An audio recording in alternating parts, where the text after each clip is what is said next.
The ancient library stood silently in the gathering dusk, its weathered stone walls holding centuries of secrets within.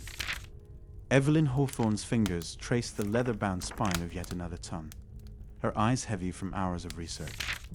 But she couldn't leave, not when she was so close to finding something significant for her thesis on forgotten medieval manuscripts. Just one more hour, she whispered to herself, a promise she'd already broken 3 times that evening. The library's reading room was empty save for the soft glow of her desk lamp, casting long shadows across the ornate wooden tables and towering bookshelves. As she turned another yellow page, something caught her eye. An unusual pattern of symbols etched into the margin, almost invisible unless viewed at precisely the right angle. It seemed to shimmer, like ink that hadn't quite dried, though the book was centuries old. What made them even more intriguing was how they appeared to change slightly each time she looked away and back again. "Have you found something interesting, Miss Hawthorne?" The voice made her jump. Professor Lionel Blackwood stood at her shoulder, though she hadn't heard him approach. His tall, thin frame cast a long shadow across her research materials, and his eyes behind wire-rimmed glasses seemed to gleam with an unusual intensity. "Professor, yes, actually. These markings, I've never seen anything quite like them. They're not in any of the standard medieval scripts I've studied." Evelyn tried to maintain her composure, though her heart was racing from the sudden interruption. The professor's reaction was subtle but unmistakable, a slight tightening around his eyes, a barely perceptible step backward. "Perhaps it's time you headed home, Miss Hawthorne. The library isn't always welcoming after hours." Before Evelyn could protest, her phone buzzed. It was Oliver. "Where are you?" "It's nearly midnight. Don't tell me you're still in that dusty maze of books." As she gathered her things, an elderly woman appeared from between the shelves. Clara Vandermeer, known among the regular patrons for her eccentric behavior. "The books are restless tonight," Clara announced, her silver hair catching the lamplight. "They're whispering more than usual. You heard them too, didn't you, dear?" Professor Blackwood's expression darkened. "Mrs. Vandermeer, the library is closing." "Is it? Or is it opening?" Clara's enigmatic smile made Evelyn shiver. The symbols always appear when change is coming. "They've chosen you, haven't they, dear?" Before Evelyn could respond, Rosalind Carter, the head librarian, appeared with her usual impeccable timing. "Professor, there's a matter requiring your attention in the restricted section." Her tone was urgent, though her face remained carefully neutral. As the professor hurried away, Evelyn noticed a young man watching from the shadows of a nearby bookshelf. Nathaniel Reed, she would later learn his name was, offered her a slight nod before disappearing behind the stacks. Gathering her courage, Evelyn quickly photographed the mysterious symbols with her phone before closing the book. But as she did, she could have sworn she heard a whisper, not from any of the people around her, but from the book itself. Outside, Oliver was waiting in his car. "You look like you've seen a ghost," he commented as she slid into the passenger seat. "Not a ghost," Evelyn replied, her mind racing. "But something's happening in that library, Oliver. Those symbols I found, they're not like anything I've seen in my research." "And did you notice how Professor Blackwood reacted?" "Here we go again," Oliver sighed, but she could see the hint of a smile. "Another mystery for us to solve. Don't you think it's strange? The professor's behavior, Clara's warnings, that mysterious man in the shadows. And why does Rosalind always appear at the most crucial moments?" As they drove away, Evelyn couldn't shake the feeling that she'd stumbled upon something far bigger than her thesis research. The symbols on her phone seemed to pulse faintly in the darkness, and she could still hear Clara's words echoing in her mind. "They've chosen you." What had she been chosen for? And why did Professor Blackwood seem so alarmed by her discovery? The library had always been more than just a repository of books to her, but now it felt alive with secrets, waiting to be uncovered. Back in her apartment, Evelyn stayed up late into the night, attempting to match the symbols with known medieval scripts. Her research only led to more questions. Why were the symbols only visible at certain angles? Why did they seem to change? And most importantly, what were they trying to communicate? As she finally drifted off to sleep, her dreams were filled with whispers from countless books, each trying to tell her something just beyond her understanding. One thing was certain: her life at the library would never be the same again. What other secrets lay hidden in those ancient tomes? And more importantly, who could she trust to help her uncover them? The answers, she suspected, would be both wonderful and terrifying to discover. The ancient library's wooden floors creaked beneath Evelyn's feet as she followed Clara Vandermeer through the dimly lit corridors. The elderly woman's silver hair seemed to catch every flicker of lamplight, creating an almost ethereal glow around her head. After their unexpected encounter near the medieval history section, Clara had insisted on showing Evelyn something the books wanted her to see. "Have you ever wondered, dear," Clara began, her voice barely above a whisper, "why some books seem to call out to us more than others?" She ran her wrinkled fingers along the spines of leather-bound volumes, moving with surprising grace for someone her age. Evelyn clutched her notebook tighter, remembering the strange markings she discovered just days before. "Like the symbols I found in that ancient tome?" she asked, her curiosity piqued. "Precisely," Clara smiled, her eyes twinkling with knowing wisdom. "The library speaks to those who listen, but not everyone has the gift to hear its whispers." From behind them, Oliver's skeptical voice cut through the mystical atmosphere. "Mrs. Vandermeer, with all due respect, books don't actually speak." He adjusted his glasses, his laptop bag slung over his shoulder. There has to be a logical explanation for what Evelyn found. Clara turned to face him, her expression both amused and challenging. "Tell me, young man, how do you explain the way certain books find their way into your hands exactly when you need them most? Or how some passages seem to leap off the page, speaking directly to your soul?" Before Oliver could respond with what would undoubtedly be a rational explanation, Rosalind Carter appeared at the end of the aisle, her practical pumps clicking against the floor. "Mrs. Vandermeer, I believe Professor Blackwood was looking for you in the rare books room." "Was he now?" Clara's eyes narrowed slightly. "How convenient." She turned to Evelyn, pressing a small, worn piece of paper into her hand. "Remember, dear, the answers you seek aren't always where you expect to find them. Sometimes they're hidden in plain sight." As Clara departed with Rosalind, Evelyn unfolded the paper, revealing what appeared to be a crude map, drawn in faded ink. Oliver peered over her shoulder, his technological mindset momentarily forgotten in the face of mystery. "Look at these markings," Evelyn pointed to several X's marked in specific locations. "They correspond to different sections of the library, but some of these spaces, they don't exist on any official floor plan." "That's impossible," Oliver muttered, pulling out his tablet to compare the drawing with the library's digital layout. "Unless..." Their conversation was interrupted by the sound of footsteps approaching. Nathaniel Reed emerged from behind a nearby shelf, his presence as unexpected as always. "Unless there's more to this library than meets the eye," he finished Oliver's thought, his charming smile not quite reaching his eyes. Evelyn quickly folded the map, but not before Nathaniel's gaze lingered on it meaningfully. "Mr. Reed, we were just..." "Exploring?" he suggested, stepping closer. "You wouldn't be the first to notice there's something unusual about this place. Have you ever wondered why Professor Blackwood spends so many nights here alone?" The question hung in the air, heavy with implication. Evelyn remembered the professor's strange behavior when she discovered the marked tome. How he'd appeared almost out of nowhere to whisk it away. "What do you know about the professor?" Evelyn asked, studying Nathaniel's face for any reaction. "Perhaps the better question is, what does he know about you?" Nathaniel countered cryptically. "Your interest in those particular markings hasn't gone unnoticed." Oliver stepped forward protectively. "Is that a threat?" Nathaniel raised his hands in a peaceful gesture. "Quite the opposite. Consider it a friendly warning. Some mysteries in this library are better left unsolved."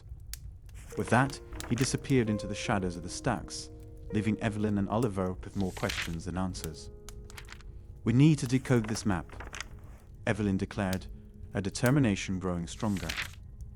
"Clara wouldn't have given it to me without reason. And what if it's just the ramblings of an eccentric old woman?" Oliver argued, though his voice lacked conviction. "What if Nathaniel's right about leaving some mysteries alone?"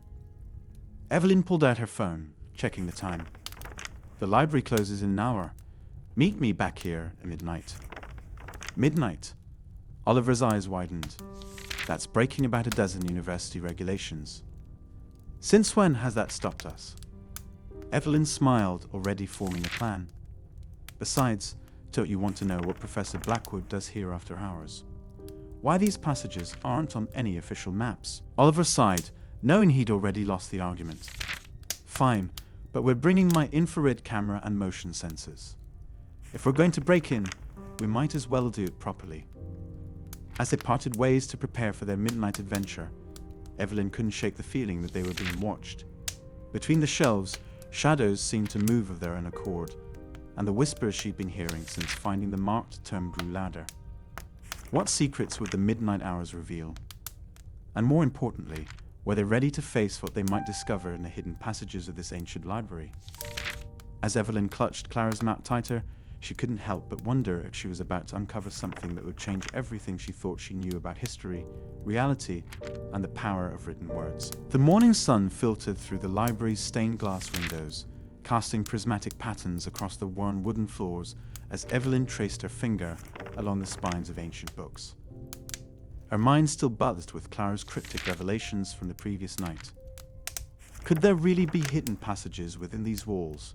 And if so, what secrets did they conceal? Miss Hawthorne. Rosalind Carter's crisp voice cut through Evelyn's thoughts like a knife through butter. A word, please. Evelyn turned to face the head librarian, whose usually composed features bore an unusual strain. Of course, Miss Carter. As they walked between the towering shelves, Evelyn couldn't help but notice how Rosalind's fingers nervously adjusted her pearl necklace. A gesture she'd never witnessed from the typically unflappable woman. They reached Rosalind's office, a small but elegant room lined with first editions and curious artifacts. I couldn't help but overhear your conversation with Mrs. van der Meer last night. Rosalind began, settling into her leather chair. I feel compelled to warn you, Miss Hawthorne. Some doors in this library are better left closed. Evelyn leaned forward, her curiosity piqued. What exactly are you trying to protect me from, Miss Carter? A shadow crossed Rosalind's face. Protection. Yes, that's precisely what I'm offering. Though perhaps not in the way you imagine. She paused, choosing her words carefully. This library has stood for centuries, Miss Hawthorne. It has witnessed events that defy explanation, housed knowledge that some would kill to possess. Just then, Oliver appeared at the office door, laptop under his arm. Evelyn, I found something interesting about those symbols Clara mentioned. He trailed off, noting the tension in the room. Sorry, am I interrupting? Not at all, Mr. Bennett. Rosalind replied, her professional mask sliding back into place. In fact, your timing is rather appropriate. Perhaps you can help me convince your friend that some mysteries should remain unsolved. Oliver shifted uncomfortably. Actually, about that, he opened his laptop, revealing a series of architectural drawings. I've been doing some research on the library's original construction. There are some significant discrepancies between the official blueprints and the building's actual dimensions. Rosalind's face paled slightly. Where did you obtain those drawings? Public records, Oliver replied, but Evelyn noticed his slight hesitation. Had he actually acquired them through less official channels? Miss Carter, Evelyn interjected, if there's something dangerous here, shouldn't we be aware of it? As researchers, isn't it our responsibility to understand and document the truth? The head librarian's eyes darted to a particular book on her shelf, leather-bound, its spine unmarked. Truth, she said softly, is a double-edged sword, Miss Hawthorne. Sometimes knowledge comes at a terrible price. A knock at the door made them all jump. Nathaniel Reed stood in the doorway, his usual charming smile replaced by an expression of concern. I hope I'm not interrupting, but Professor Blackwood is asking for you, Miss Carter. He seems agitated. Rosalind stood abruptly. This conversation isn't over, Miss Hawthorne. Please heed my warning. Some secrets are kept hidden for good reason. She hurried from the office, leaving Evelyn, Oliver, and Nathaniel in an uncomfortable silence. Well, that was intense, Oliver muttered, closing his laptop. Evelyn, maybe we should. Should what? Evelyn challenged. Back off? When we're clearly onto something significant. She turned to Nathaniel. What do you know about all this? Nathaniel's green eyes met hers, and for a moment she thought she saw something ancient and knowing their depths. I know that Rosalind Carter rarely gives warnings without cause, he said carefully. But I also know that some truths refuse to stay buried forever. As if on cue, a distant rumble echoed through the building, followed by the sound of books falling somewhere in the stacks. Clara Vandermeer's voice floated through the air, singing an eerie melody in what sounded like Latin. The library is speaking, she called out. Can you hear it, child? The pages are turning, and the stories want to be told. Evelyn felt a shiver run down her spine. What had started as academic curiosity was quickly becoming something far more complex and potentially dangerous. But as she looked at the concerned faces of Oliver and Nathaniel, she knew she couldn't stop now. The library's secrets were calling to her, and she had to answer. Miss Carter may want to protect us, she said firmly, but I think we're past the point of turning back. Whatever's hidden here, whatever the truth might be, we need to find it. Oliver sighed, running a hand through his hair. I knew you'd say that. Just promise me we'll be careful. Of course, Evelyn replied, but her eyes were drawn to the unmarked book on Rosalind's shelf. What other warnings lay in wait? And more importantly, what truths were they about to uncover? As they left the office, none of them noticed the shadow that seemed to move independently of any light source, or the way the temperature dropped several degrees in their wake. The library was watching, waiting, and perhaps preparing to reveal its secrets, whether they were ready for them or not. The soft glow of Oliver's laptop screen illuminated his focused expression as his fingers danced across the keyboard. Evelyn leaned over his shoulder, watching as he overlaid different versions of the library's architectural plans from various time periods. The computer lab's silence was broken only by the gentle hum of machines and their whispered observations. Look at this, Evelyn, Oliver muttered, zooming in on a section of the digital blueprints. These walls don't make any sense. According to the original 1876 plans, there should be at least 15 feet of space between the rare book section and the east wing. But in the modern plans, it's barely 5 feet. Evelyn's eyes widened. Missing space. Could there be hidden rooms we don't know about? That's not all, Oliver continued, pulling up another window. I've been analyzing the library's power consumption data from the past decade. There are consistent energy draws from areas that, according to these plans, shouldn't exist. Their conversation was interrupted by the sound of approaching footsteps. Clara Vandermeer appeared in the doorway, a silver hair catching the blue light from the monitors. The walls have stories to tell, don't they? She said with a knowing smile. But have you considered that some stories prefer to remain untold? Evelyn straightened up, her curiosity piqued. Clara, what do you know about these inconsistencies? The elderly woman moved closer, her eyes scanning the digital displays with surprising interest for someone who claimed to prefer the company of ancient books. The library breathes dear. It expands and contracts with the weight of its secrets. But tell me, what made you start looking at the architectural plans in the first place? Oliver cleared his throat. After Rosalind's warning, we knew there had to be more to this place than what meets the eye. But I never expected to find such systematic discrepancies. As they discussed their findings, Nathaniel Reed appeared silently in the doorway, his presence unnoticed at first. When he finally spoke, his voice carried an edge of concern. Impressive work with the digital analysis, Oliver. Though I wonder if you've considered the implications of what you're uncovering. Evelyn turned to face him, her voice firm. What implications, Nathaniel? You seem to know more than you were letting on.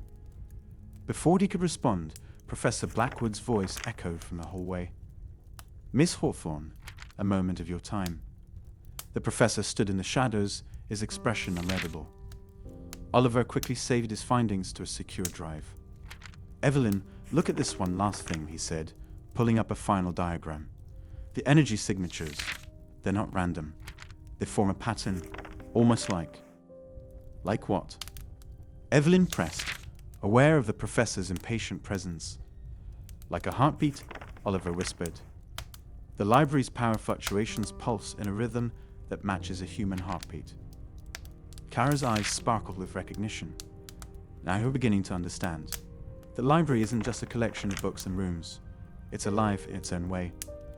As Evelyn prepared to follow Professor Blackwood, she couldn't shake the feeling that they'd stumbled upon something far more significant than architectural irregularities. The missing spaces, the energy patterns, Clara's cryptic comments, and Nathaniel's concerned reaction. How did it all connect? Oliver, she said, turning back, keep digging. There's something here we're missing, something important. Professor Blackwood's voice carried a note of warning. Miss Hawthorne, some mysteries are better left in the dark. Are you certain you want to continue down this path? The question hung in the air, heavy with implication. Evelyn looked at her assembled companions, Oliver, absorbed in his digital discoveries. Clara, smiling her enigmatic smile. Nathaniel, watching with that mixture of attraction and concern that had become so familiar. What secrets lay hidden in those missing spaces? Why did the library pulse with the rhythm of a heartbeat? And most importantly, why were so many people trying to discourage their investigation? As Evelyn followed Professor Blackwood into the hallway, Oliver called out, "Wait, there's something else in these plans. Something about the basement level that doesn't match any official records." But the professor's stern look silenced him, leaving Evelyn to wonder what other secrets lay buried in the digital traces of the library's past. The truth was there, hidden in the ones and zeros of Oliver's analysis, waiting to be uncovered. But at what cost? The library's lights flickered briefly, as if in response to their discoveries, and somewhere in the distance, Evelyn could have sworn she heard the sound of turning pages, though no one was there to turn them. The ancient library's oak doors creaked open, bringing with them a gust of autumn air, and a figure Evelyn Hawthorne had never seen before. Tall, well-dressed, and carrying a worn leather messenger bag, the stranger's presence immediately commanded attention in the usually quiet space. Something about him seemed both out of place and perfectly at home among the towering shelves of weathered books. "Can I help you?" Evelyn asked, momentarily looking up from the architectural drawings Oliver had helped her digitize. The stranger's smile was disarming, yet there was an intensity in his eyes that made her pause. "Actually, I believe I might be able to help you," he replied, his voice carrying a hint of an accent she couldn't quite place. "I'm Nathaniel Reed, and he must be Evelyn Hawthorne." The fact that he knew her name sent a chill down her spine. How could he possibly know who she was? Before she could respond, Professor Blackwood emerged from between the shelves, his usually stern expression softening slightly at the sight of the newcomer. "Ah, Mr. Reed." "Right on schedule," Blackwood said, though his tone carried an undercurrent of wariness.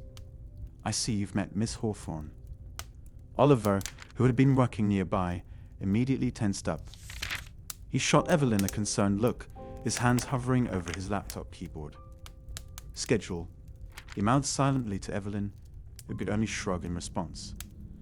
Nathaniel set his bag down on a nearby table, the leather making a soft thud against the ancient wood. "Professor Blackwood mentioned you've been investigating the library's secrets," he said, addressing Evelyn directly.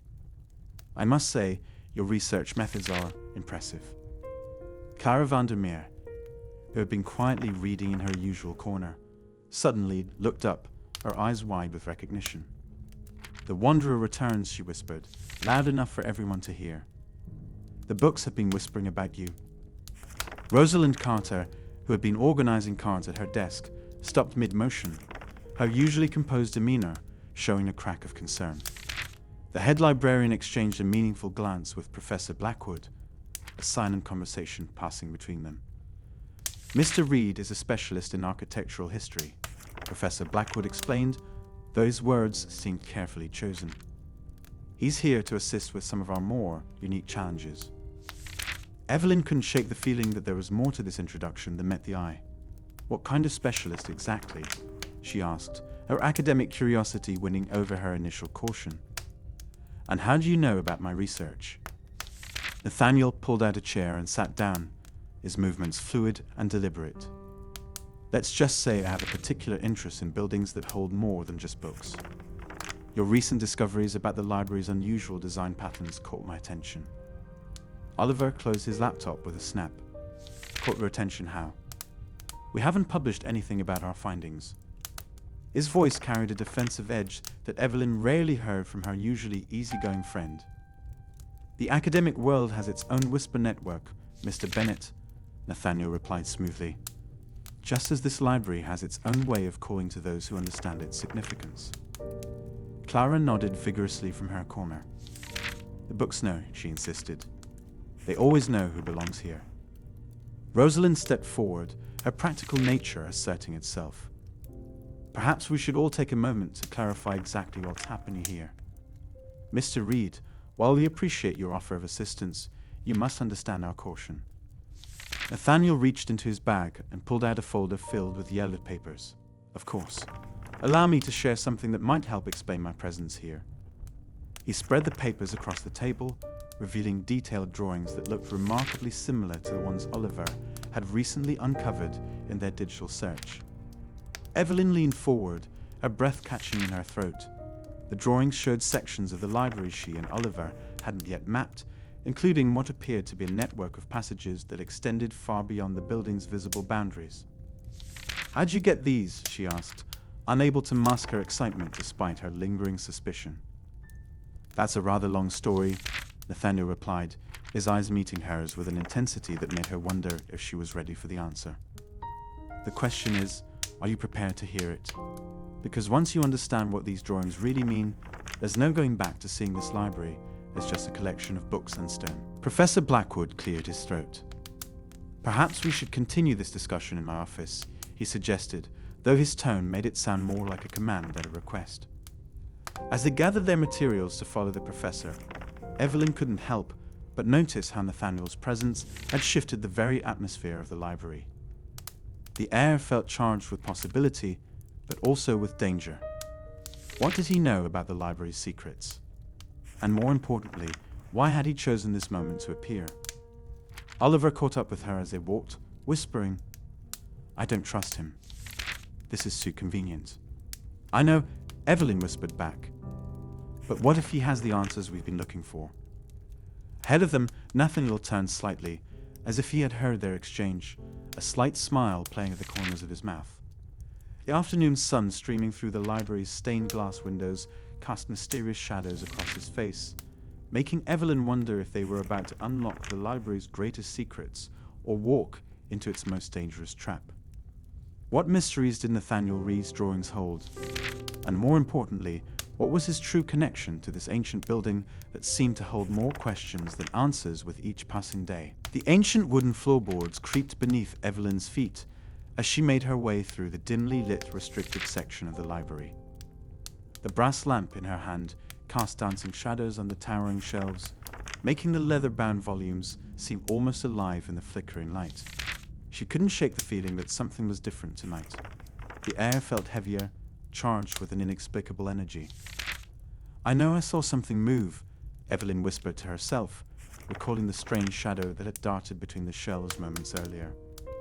Was she letting her imagination run wild, or was there more to this section of the library than met the eye? Her phone buzzed, a text from Oliver. "Found anything yet? These security cameras aren't showing anything unusual, but the electromagnetic readings are off the charts." Before she could reply, a familiar voice broke through the silence. "The books speak louder at night, don't they, dear?" Clara Vandermeer emerged from behind a shelf, her silver hair catching the lamplight. "I see you've noticed it too, the way the shadows don't quite match their sources." Evelyn's heart raced. "Mrs. Vandermeer, I didn't expect to find you here. How did you get into the restricted section?" Clara's eyes twinkled mysteriously. "The same way you did, I suspect." Professor Blackwood's permission slip. She paused, running her fingers along the spines of nearby books. "That's not what you really want to ask me, is it?" Evelyn hesitated. Since Nathaniel Reed's arrival last week, strange things had been happening in the library. Books rearranging themselves, whispers in empty rooms, and now these moving shadows. Could it all be connected? Have you seen him? Clara asked suddenly. The new one, Nathaniel. He reminds me of someone I knew long ago. Someone who understood the true nature of this place. Before Evelyn could press further, footsteps echoed through the stacks. Professor Blackwood appeared, his face etched with concern. Miss Hawthorne, Mrs. Vandermeer. I wasn't aware anyone else was here at this hour. Professor, Evelyn started. I've been meaning to ask you about the phenomena I've been witnessing. The moving shadows, the whispers. Blackwood's expression darkened. Perhaps we should discuss this in my office. There are things about this library's history that I've been meaning to share with you. As they walked, Evelyn noticed Rosalind Carter watching from between the shelves, her face unreadable. The head librarian quickly disappeared into the shadows before anyone else could spot her. In Blackwood's office, surrounded by curious artifacts and ancient manuscripts, Evelyn finally voiced the question that had been haunting her.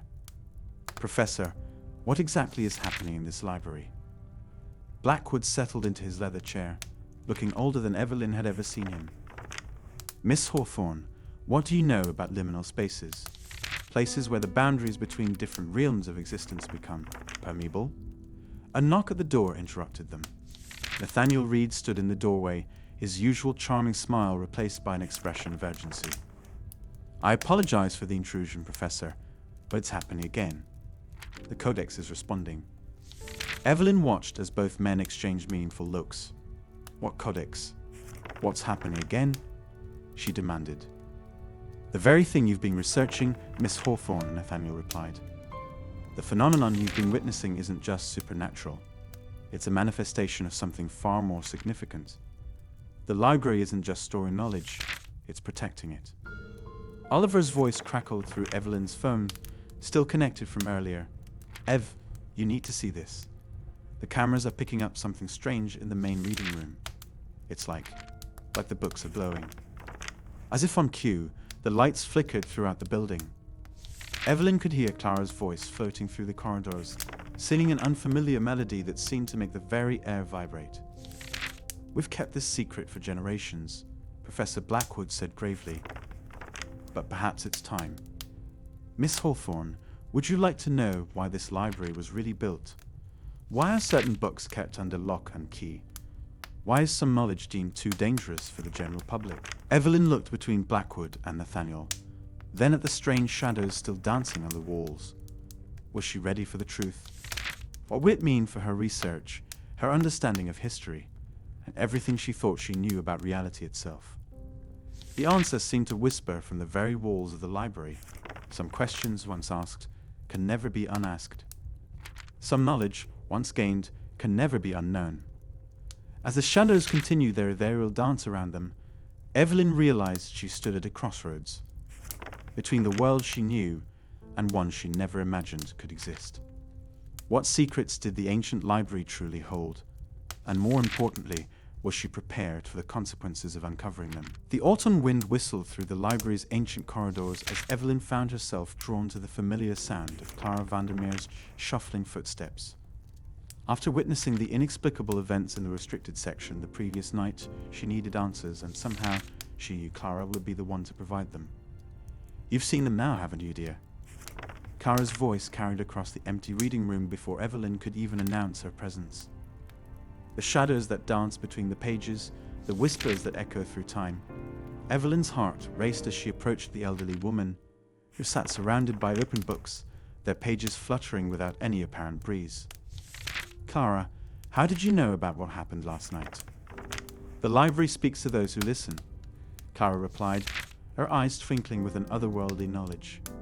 But what you witnessed was merely the beginning. The books are restless, Evelyn. They know what's coming. Oliver, who had been helping Evelyn document the previous night's events, emerged from behind a nearby shelf. Mrs. Vandermeer, with all due respect, books can't know anything. They're just paper and ink. Clara's laugh echoed through the room, drawing a concerned look from Rosalind Carter at her desk. Oh, young man, if only it were that simple. These books contain more than just words. They hold memories, secrets, and sometimes prophecies. Evelyn pulled up a chair, her curiosity piqued. What kind of prophecies, Clara? What's coming? The library is more than just a building, dear. It's a gateway. And for centuries, it has protected something valuable. Something that Professor Blackwood and his predecessors have guarded with their lives. Clara's voice dropped to a whisper. But the seals are weakening. Seals. Oliver leaned in, his skepticism momentarily forgotten. What seals? Before Clara could answer, Nathaniel Reed appeared, his presence causing an immediate shift in the atmosphere. Mrs. Vandermeer, I believe you're sharing stories again, he said smoothly, but there was an edge to his voice that made Evelyn uncomfortable. Not stories, Mr. Reed. Truths. Clara's eyes locked with Nathaniel's, a silent battle of wills. The equinox approaches, and with it, the thinning of the veil. They'll try to cross over again, just as they did in 1876. Evelyn's mind raced to the documents she discovered in the restricted section. The fire of 1876 wasn't an accident, was it? Nothing in this library happens by accident, dear. Clara reached into her bag and pulled out an ancient-looking journal. This belonged to my grandmother. She worked here during that time, and she saw everything. The fire was set deliberately to prevent something far worse from happening. As Clara opened the journal, Rosalind Carter appeared beside them, her face pale. Clara, you know we're not supposed to discuss these matters openly. The time for secrets has passed, Rosalind. Clara replied firmly. The signs are all here, just as they were then. The flickering lights, the moving shadows, the whispers in languages long forgotten. But this time, it's different. This time, they're stronger. Oliver pulled out his tablet, beginning to document everything. Whom are they, exactly? Those who exist between the pages, between reality and fiction, Clara explained. The library was built on a nexus point, a place where the boundary between worlds is thin. The founders knew this, and they built it to contain and protect, but also to preserve knowledge that could never be allowed to fall into the wrong hands. Evelyn thought of Professor Blackwood's strange behavior and his obsession with protecting certain sections of the library. Is that why Professor Blackwood is so protective of the restricted section? Partly, Clara nodded. But there's more. The prophecy speaks of a guardian who will either save the library or be its undoing. Someone who can read the signs, who can bridge the gap between worlds. Her eyes fixed on Evelyn. Someone like you. The weight of Clara's words hung heavy in the air. Nathaniel shifted uncomfortably, while Rosalind gripped the back of a chair, her knuckles white. What exactly am I supposed to do? Evelyn asked, her voice barely above a whisper. The answer lies in the restricted section, Clara replied. But be careful what you seek, dear. Knowledge comes at a price, and some truths are better left buried in the pages of time.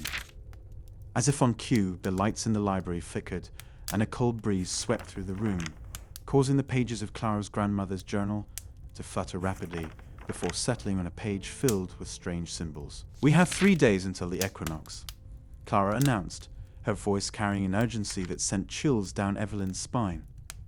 3 days to prepare for what's coming. The question is, are you ready to accept your role in this, Evelyn? Are you ready to face what lies between the worlds of fact and fiction?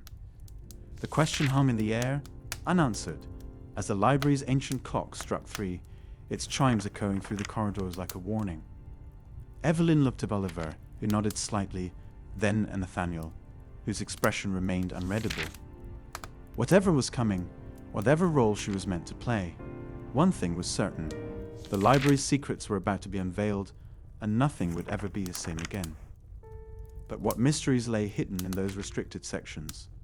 What truth was Professor Blackwood protecting so fiercely? And most importantly, could Evelyn really be the guardian Clara's prophecy spoke of?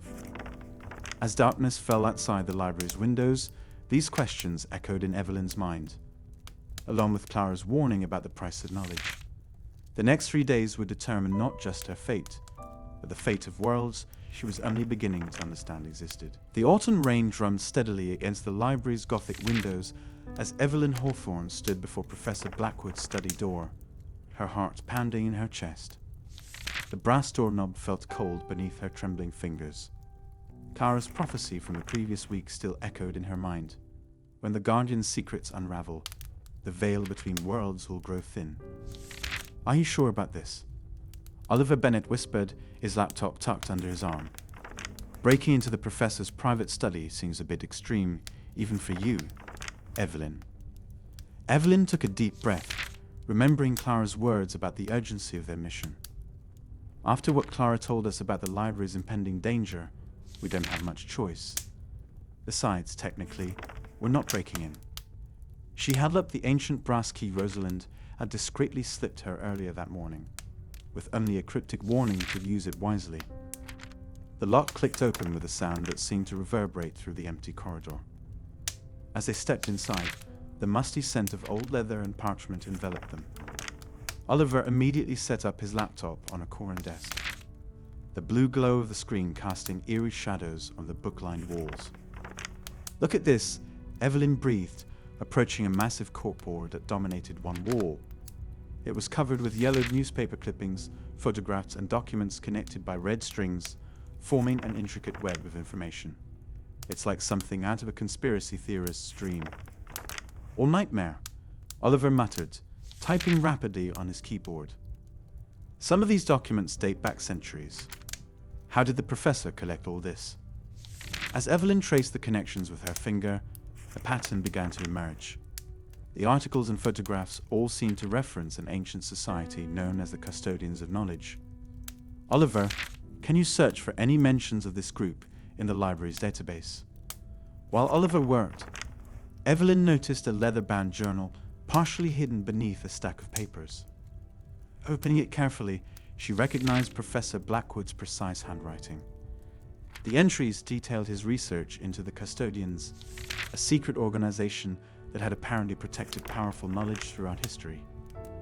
"Evelyn," Oliver called out, his voice tense. "You need to see this. I've found references to the Custodians in historical records, but they're always connected to mysterious disappearances and unexplained phenomena. And look at this symbol." He turned his laptop to show her an ancient seal, the same symbol she had noticed carved into the library's foundation stones. A sudden noise in the corridor made them both freeze. Footsteps approached, then passed by. Evelyn released her breath slowly, but the interruption had raised a troubling question. Where was Professor Blackwood? No one had seen him for days, not since Clara's prophecy. As she flipped through more pages of the journal, a loose photograph fluttered to the floor. Picking it up, Evelyn gasped. The image showed a much younger Professor Blackwood standing alongside Nathaniel Reed, but the photograph appeared to be at least 50 years old. "That's impossible," Oliver said, looking over her shoulder. "Nathaniel can't be more than 30.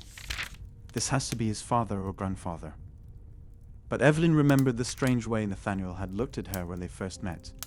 How he seemed to know more about the library than anyone except the professor. Unless, she began, but was interrupted by a soft knock at the door. Clara Vandermeer stood in the doorway, her silver hair gleaming in the dim light. "I see you found it," she said, her eyes fixed on the photograph in Evelyn's hands. "Now you understand why I warned you. The library isn't just a collection of books, it's a gateway. And some knowledge was meant to stay hidden." "Clara, what do you know about Nathaniel?" Evelyn demanded. "And where is Professor Blackwood?" The elderly woman's eyes sparkled with an ancient wisdom. "The professor is where he has always been, child. The question you should be asking is when." Oliver closed his laptop with a snap. This is getting too weird. Time travel, secret societies. It sounds insane. Does it? Clara challenged. "In a library this old, with so many secrets, are you sure you know what's possible and what isn't? The Custodians have protected these walls for centuries, using powers you've only read about in stories." Evelyn's mind raced as she connected the pieces. The professor's research, Nathaniel's impossible photograph, Clara's prophecies, and the strange occurrences in the library. "The books," she whispered. "They're not just containing knowledge, are they? They're containing something else entirely." Before Clara could respond, a familiar voice spoke from the shadows of the study. "Very good, Miss Hawthorne. Nathaniel Reed stepped into the light, but something about him had changed. His usual charm had been replaced by an ancient wariness. Now you're asking the right questions, but are you prepared for the answers? The journal in Evelyn's hands suddenly felt warm, its pages beginning to glow with a faint blue light. The same light she had seen flickering between the library shelves late at night. The same light that had led her to discover the hidden passage where this all began. "The veil is thinning," Clara whispered. "And you, Evelyn Hawthorne, have a choice to make. Will you help us protect what must remain hidden, or will your curiosity unleash something that cannot be contained?" As thunder rolled outside and rain continued to pour, Evelyn looked at the glowing journal, then at her friends. The answer, she realized, had been in front of her all along, written in the very walls of this ancient library. But what would it cost her to finally understand the truth? What secrets lay hidden in the professor's research? And more importantly, what role did Evelyn play in the ancient prophecy that seemed to be unfolding around them? As the storm raged outside, she knew she was about to find out, for better or worse. The musty air filled Evelyn's lungs as she and Oliver stood before the partially exposed entrance they had discovered behind a seemingly ordinary bookshelf in the library's western wing. The ancient wooden panel had shifted when Evelyn had accidentally pressed against an oddly positioned brass sconce, revealing what appeared to be a narrow corridor stretching into darkness. "I can't believe we're actually doing this," Oliver muttered, adjusting his flashlight. "You know how I feel about cramped spaces, Evie." Despite his protests, the excitement in his voice betrayed his curiosity. After their discovery of Professor Blackwood's research materials in his study, this felt like another piece of an increasingly complex puzzle. Evelyn pulled out her phone, checking the rough sketch she'd made of the library's layout based on the documents they'd found. According to these old blueprints, there should be a network of passages connecting different sections of the library. But why would anyone need secret corridors in a library? As they ventured deeper into the passage, Oliver's flashlight beam revealed intricate carvings on the walls, symbols that seemed eerily familiar to the ones they'd seen in the professor's notes. "Look at these," Evelyn whispered, running her fingers along the grooves. "They're not just decorative. They're telling a story." Their footsteps echoed against the stone floor, creating an eerie rhythm that seemed to pulse through the narrow space. The air grew thicker with each step, carrying the weight of centuries of secrets. Suddenly, they heard a sound that made them both freeze, the distinct shuffle of footsteps somewhere ahead of them. "Did you hear that?" Oliver whispered, his hand gripping Evelyn's arm. Before she could respond, they caught a glimpse of movement, a shadow passing through an intersecting corridor ahead. "Hello!" Evelyn called out, her voice wavering slightly. "Is someone there?" The response came not in words, but in the form of a soft humming, a melody that seemed hauntingly familiar. "That sounds like..." Oliver began, but Evelyn finished his thought. "Clara Vandermeer." They quickened their pace, following the sound of the humming, only to find themselves in a circular chamber with 3 different passages branching off in different directions. The humming had stopped, but something else caught their attention. Fresh marks in the dust on the floor, leading to the rightmost passage. How does Clara know about these passages? Evelyn wondered aloud. And why did Professor Blackwood never mention them in his research notes? As they debated which path to take, Oliver's flashlight beam caught something unusual on the chamber's ceiling. A series of interconnected symbols forming what appeared to be a map. "Ev, look up," he breathed. "I think this might be what we've been looking for." Evelyn quickly photographed the ceiling pattern, her mind racing with possibilities. These symbols, they're similar to the ones we found in the professor's study, but they're arranged differently. It's like they're showing us something specific about the library's layout. Their investigation was suddenly interrupted by a distant sound. Books falling somewhere in the main library. The noise echoed through the passages, reminding them that they weren't alone in their exploration. "We should head back," Oliver suggested, checking his watch. "Rosalind will be doing her evening round soon, and the last thing we need is to get caught in here." But Evelyn's attention was fixed on something else. A small recess in the wall that contained what appeared to be an old leather-bound journal. As she reached for it, her fingers brushed against something else. A small key, its brass surface dulled with age. "Oliver, look at this," she said, carefully examining their find. The journal's pages are filled with handwritten notes, but they're not in English.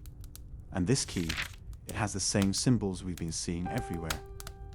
Before they could investigate further, they heard footsteps approaching from one of the passages. This time, they were distinct and purposeful, not the shuffling they'd heard earlier. Quickly hiding the journal and key in her bag, Evelyn gestured to Oliver to remain quiet.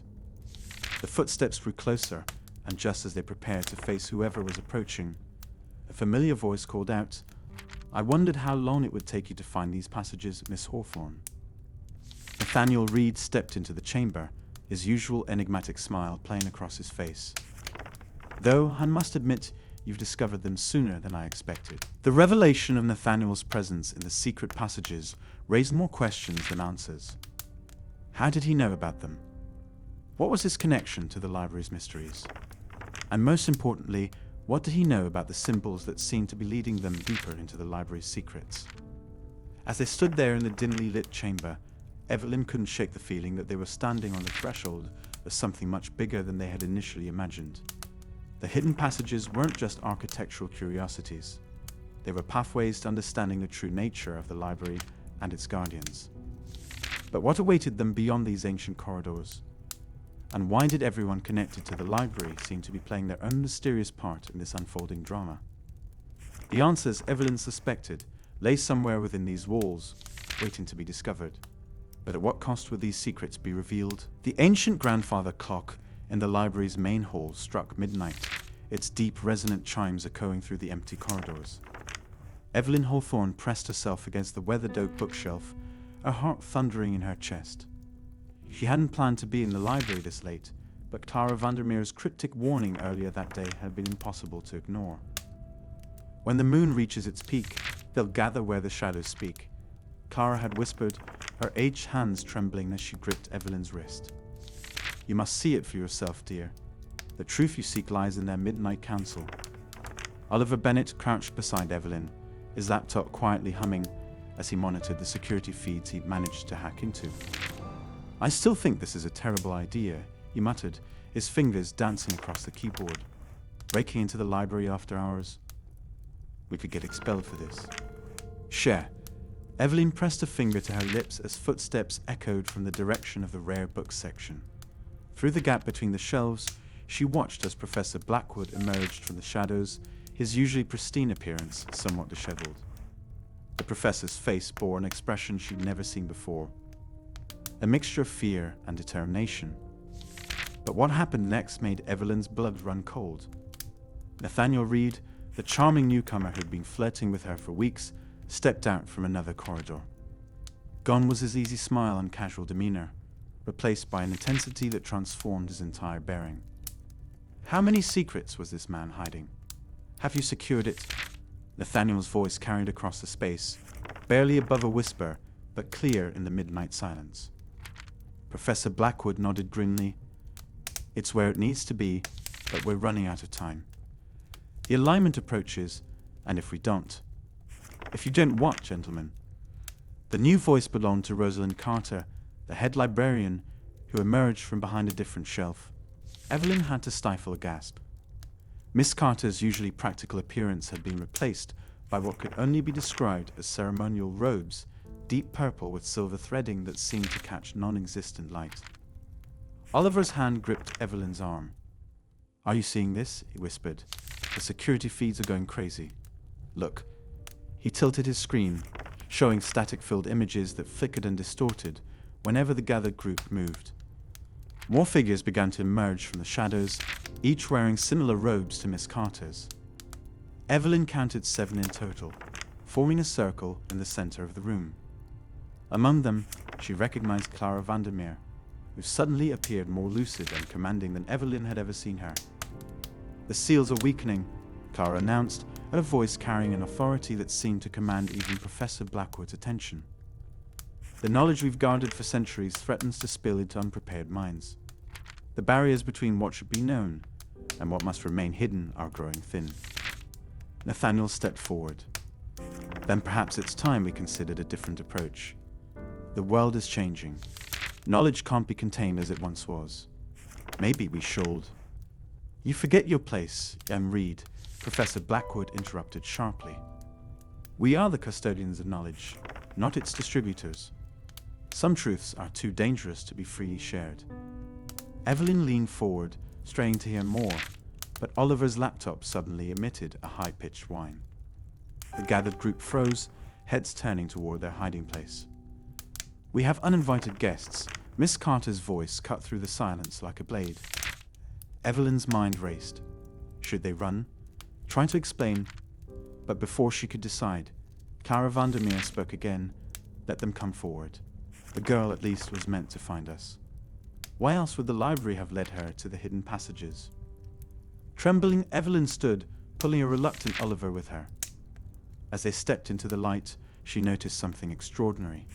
The books around them seemed to be glowing faintly, their spines emitting a soft luminescence that hadn't been there moments before. Miss Hawthorne, Professor Blackwood said, his voice heavy with resignation. I suppose we should have expected this, given your persistent nature.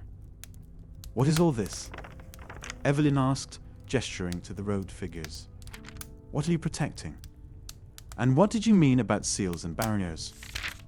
Nathaniel stepped forward, his eyes meeting hers with an intensity that made her breath catch.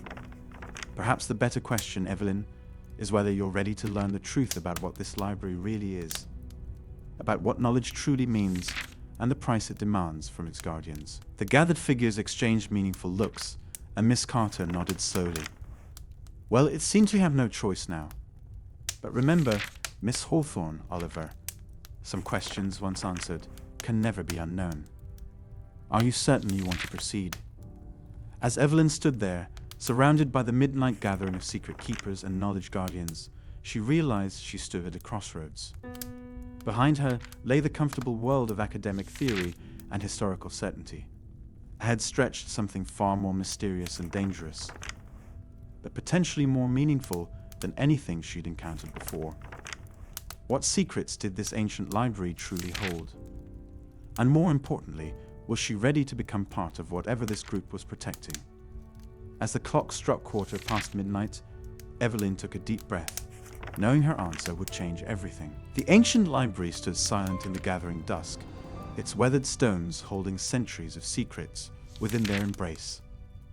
Evelyn Hawthorne found herself alone in the manuscript room, surrounded by the familiar scent of aged paper and leather bindings. But tonight, something felt different. The air seemed charged with an inexplicable energy that made the hair on the back of her neck stand up. I wondered when you'd finally piece it together, came Rosalind Carter's voice from the doorway, causing Evelyn to startle. The head librarian's usually practical demeanor had shifted, replaced by something more ancient and knowing in her eyes. How long had she known about the library's true nature? All those times you redirected my research, Evelyn began, her voice barely above a whisper. You weren't just being bureaucratic, were you? Rosalind smiled, but it wasn't her usual efficient, professional expression. Every guardian of this library has had to make choices, Evelyn. Some secrets are meant to stay hidden, while others... She paused, running her fingers along the spine of a nearby book. Others choose their own time to be revealed. The conversation was interrupted by Oliver's hurried footsteps. Evelyn, you need to see this. He burst into the room, laptop in hand, but stopped short at the sight of Rosalind. Oh, Miss Carter, I didn't expect. It's all right, Oliver, Rosalind said, her voice carrying a weight that neither student had heard before. Perhaps it's time you both understood what you've stumbled into. From the shadows of the stacks emerged Clara Vandermeer, her usual eccentric behavior replaced by a dignified grace that seemed to transform her entire being. The spirits have been restless, Rosalind. They know it's time. What did Clara mean by the spirits being restless? And why did Rosalind seem so unsurprised by her dramatic entrance? Professor Blackwood appeared next, his typically reclusive nature giving way to an air of urgency. We can't delay any longer, Rosalind. They've already begun to notice the signs. Who's noticed what signs? Evelyn demanded, her historian's curiosity burning brighter than her growing apprehension. Rosalind moved to the center of the room, and for a moment, the artificial lighting seemed to dim around her. This library isn't just a repository of knowledge, Evelyn. It's a nexus point, a gathering place for what we call the Bibliotheca Spiritum, the Library of Spirits. Oliver laughed nervously, his skepticism evident. You can't be serious. Spirits? In a library? Haven't you ever wondered why certain books seem to find their way to specific readers? Rosalind asked. Why some volumes appear exactly when they're needed most? Why Professor Blackwood never seems to leave the premises? The professor shifted uncomfortably at this mention, and Evelyn noticed for the first time how the shadows seemed to pass through him rather than around him. How had she never noticed that before? Nathaniel Reed materialized from between the shelves, his characteristic charm now tinged with an otherworldly quality. The library chooses its guardians carefully, Miss Hawthorne, just as it chose you. Me? Evelyn's voice cracked with disbelief. What do you mean it chose me? Rosalind reached into her jacket and withdrew an ancient key, its bronze surface covered in symbols that seemed to shift and change as Evelyn watched. For centuries, this library has served as a bridge between the world of knowledge and the realm of spirits. Every book here contains not just words and ideas, but echoes of the souls who wrote them, read them, love them. That's why Clara can hear them, Evelyn whispered, understanding dawning. She's not crazy at all, is she? Far from it, Rosalind confirmed. Clara is one of our most gifted listeners. And you, Evelyn, have shown an extraordinary ability to sense the library's true nature, even if you haven't realized it yet. Oliver's skepticism was wavering as he watched his laptop screen flicker and display text he hadn't typed. But why reveal all this now? What's changed? Rosalind's expression grew grave. Because something is threatening the balance. Someone is trying to sever the connection between the physical and spiritual aspects of the library. If they succeed, countless souls and their knowledge will be lost forever. The Dark Collector, Clara murmured, her eyes distant. He's coming. Evelyn felt a chill run down her spine. Who is the Dark Collector? Someone who believes that knowledge should be controlled, contained, and commodified. Professor Blackwood explained, his form becoming more transparent as he spoke. Someone who would destroy the very essence of what makes this library special. Rosalind held out the key to Evelyn. This is why I've watched over you since your first day here. The library knew you would be needed. The question is, are you ready to accept your role in protecting it? As Evelyn reached for the key, the air around them seemed to pulse with possibility. What would accepting this responsibility mean? Who was this mysterious Dark Collector, and what were his true intentions? Most importantly, how could she, a simple graduate student, help protect something she was only beginning to understand? The weight of the key in her palm felt like destiny itself, heavy with both promise and warning.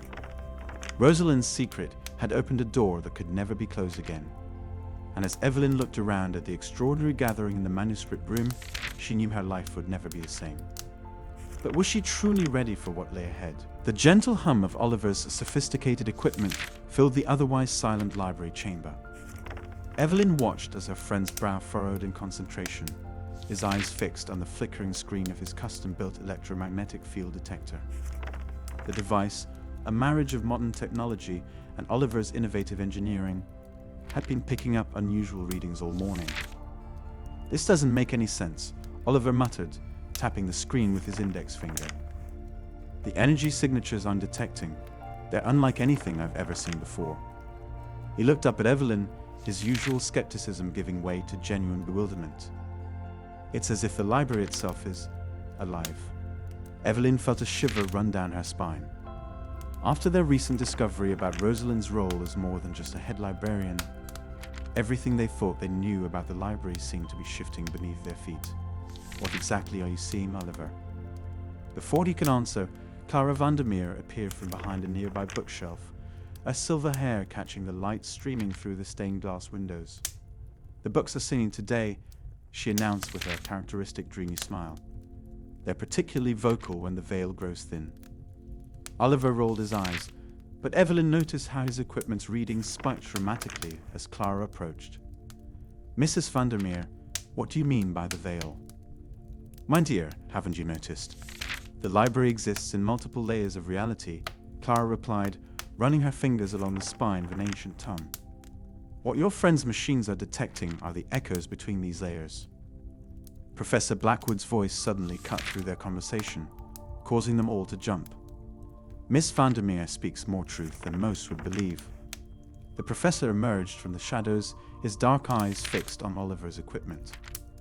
Mr. Bennett, your technological expertise might have inadvertently stumbled upon something we've been studying for decades. Evelyn's mind raced back to the strange incidents they'd witnessed over the past few weeks. Professor, does this have anything to do with what Rosalind revealed about her role as guardian? The professor's expression remained unreadable, but there was a slight tension in his shoulders. Miss Hawthorne, what if I told you that this library serves as more than just a repository for books?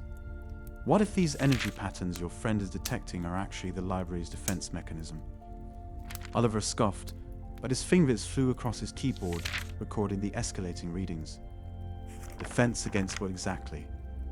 Against those who would misuse the knowledge contained within these walls, came Nathaniel Ree's smooth voice as he joined their group.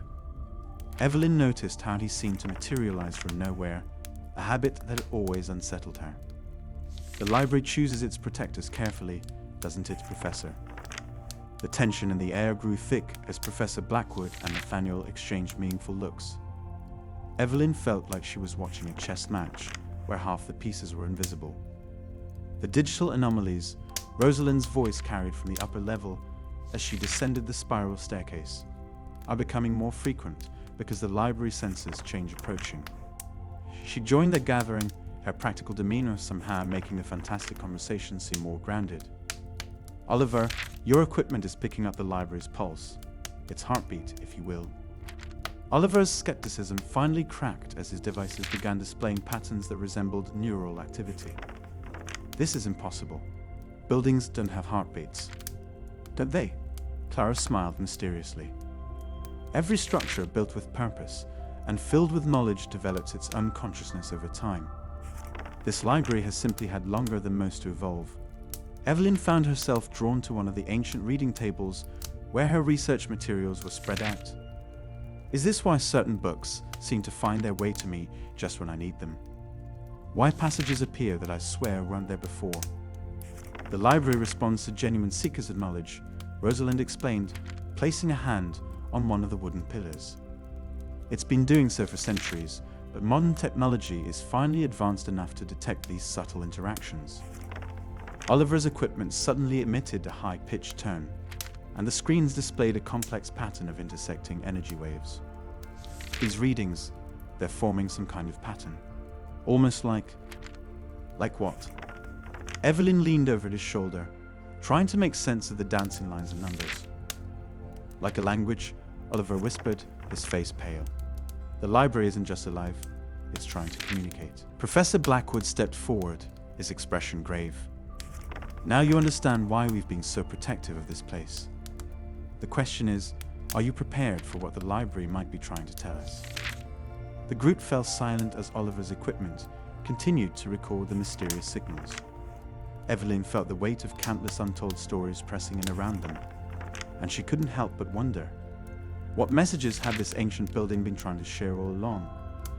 And more importantly, why choose now to make its presence known so boldly? As if in response to her thoughts, the lights flickered, and a warm breeze carried the scent of old parchment through the chamber. The library, it seemed, was ready to share its secrets. But at what cost to those who dared to listen? Evelyn's fingers trembled as she traced the peculiar patterns along the spines of the ancient books. After weeks of observing the seemingly random arrangement of texts, something had finally clicked. The revelation had struck her like lightning during one of her late-night study sessions. What if the books themselves were trying to tell a story? Oliver, come look at this, she called out, her voice echoing through the dimly lit stacks. Remember those energy patterns your equipment picked up last week? I think I know why they were concentrated in these specific sections. Oliver, still rattled from his recent encounters with the unexplainable readings, approached cautiously. What have you found? He asked, adjusting his glasses as he peered at the shelf Evelyn was examining. The books. They're not arranged alphabetically or by subject. Look at the first letter of each title, following the energy signature path your devices mapped out. Evelyn's excitement was palpable as she pointed to each book in succession. Professor Blackwood emerged from the shadows, his presence both unexpected and somehow fitting. "Miss Hawthorne, you've noticed it, haven't you?" His voice carried a mixture of pride and concern. "The library has been waiting for someone to understand its language." As Evelyn began to explain her discovery, Clara Vandermeer appeared, clutching her worn leather bag. "The books whispered to you, didn't they, dear? Just as they've whispered to me all these years." Her knowing smile sent shivers down Evelyn's spine. "It's a cipher," Evelyn continued, addressing the growing audience. "Each shelf contains a message. But it's not just the first letters. It's the publication dates, the author's initials, even the thickness of the books. They're all part of the code." Rosalind Carter, who had been silently observing from her desk, approached with measured steps. "Perhaps some messages are better left encoded, Miss Hawthorne. Have you considered why such elaborate measures were taken to conceal this information?" The question hung in the air, heavy with implications. But Evelyn was too far along to stop now. She had spent countless hours documenting the patterns, cross-referencing historical records, and now everything was falling into place. "The message speaks of a collection," she revealed, consulting her notebook. "A collection unlike any other hidden within these walls. But it's not just books. It's something more, something that required protection through the ages." Nathaniel Reed, who had been lurking in the background, stepped forward. "And what exactly does this message say about this collection, Miss Hawthorne?" His usual charm was tinged with an edge of urgency that didn't escape Evelyn's notice. As Evelyn began to decode the final sequence, the library's atmosphere seemed to shift. The air grew thick with anticipation, and the ancient books appeared to vibrate ever so slightly on their shelves. Oliver's equipment, still running from their previous investigations, began to emit a series of rapid beeps. "The message," Evelyn translated, her voice barely above a whisper, "speaks of a gateway. But not just any gateway, a passage through time itself, concealed within the library's architecture. The books are more than just records. They're keys, arranged in a specific sequence to reveal the path." Professor Blackwood's expression darkened. "Miss Hawthorne, you've proven yourself more capable than any student I've encountered in my years as curator. But I must warn you, some doors, once opened, cannot be easily closed." The group stood in silence, each processing the weight of this revelation. The library had always been more than just a repository of knowledge, but now its true nature was beginning to emerge. What other secrets lay hidden within its ancient cipher? And more importantly, who had gone to such lengths to conceal this information, and why? Evelyn looked around at the faces surrounding her. Oliver's skepticism battling with his trust in her abilities, Clara's knowing smile, Rosalind's careful neutrality, Nathaniel's barely concealed interest, and Professor Blackwood's grave concern. She realized that in solving one mystery, she had unknowingly stepped into something far larger and more dangerous than she had imagined. "So," she said, gathering her courage, "the question isn't just what this gateway is, but whether we dare to seek it out. Because if these books are indeed keys, then somewhere in this library is a lock waiting to be opened." The ancient cipher had revealed its first secret, but as Evelyn would soon discover, it was merely the beginning of a much deeper mystery. The library held its breath, waiting to see what she would do next with this newfound knowledge.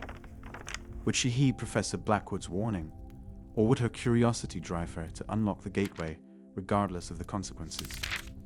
As the group dispersed, each lost in their own thoughts, Evelyn couldn't shake the feeling that she was being watched, not just by her companions, but by the library itself. The ancient cipher had chosen to reveal itself to her, but why now?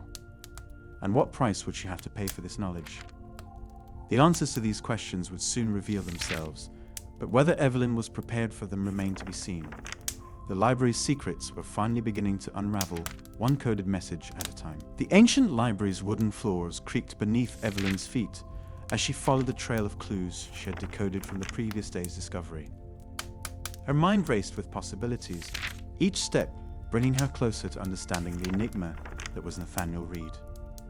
The decoded message had mentioned a guardian bloodline, and something about those words kept drawing her thoughts back to Nathaniel's peculiar knowledge of the library. "Have you ever noticed," Evelyn said to Oliver, who was following close behind with his tablet, "how Nathaniel seems to know exactly where every book is without consulting the catalogue?" Oliver looked up from his screen, his skepticism evident in his raised eyebrow. "You mean like Professor Blackwood? They probably just spend too much time here. Though I have to admit, there's something odd about how he appeared right when we started making real progress with the cipher." Their conversation was interrupted by Clara Vandermeer's distinctive voice floating from behind a nearby bookshelf. "The spirits are restless today," she announced, emerging with her usual dramatic flair. "They whisper of revelations and hidden truths. Young Mr. Reed's aura has been particularly bright lately, hasn't it?" Evelyn had learned not to dismiss Clara's seemingly random observations. "What do you mean by bright, Clara?" "The same brightness I see in the portraits of the original Reed family," Clara replied, her eyes twinkling. "The ones who helped build this library centuries ago. Haven't you noticed the resemblance?" This revelation sent Evelyn rushing to the library's historical section, where she knew a collection of founding family portraits hung. Oliver followed, his tablet ready to document whatever they might find. As they approached the wall of portraits, Rosalind Carter appeared, watching them with knowing eyes. "I wondered when you'd make this connection," Rosalind said softly. "Professor Blackwood has been waiting for this moment."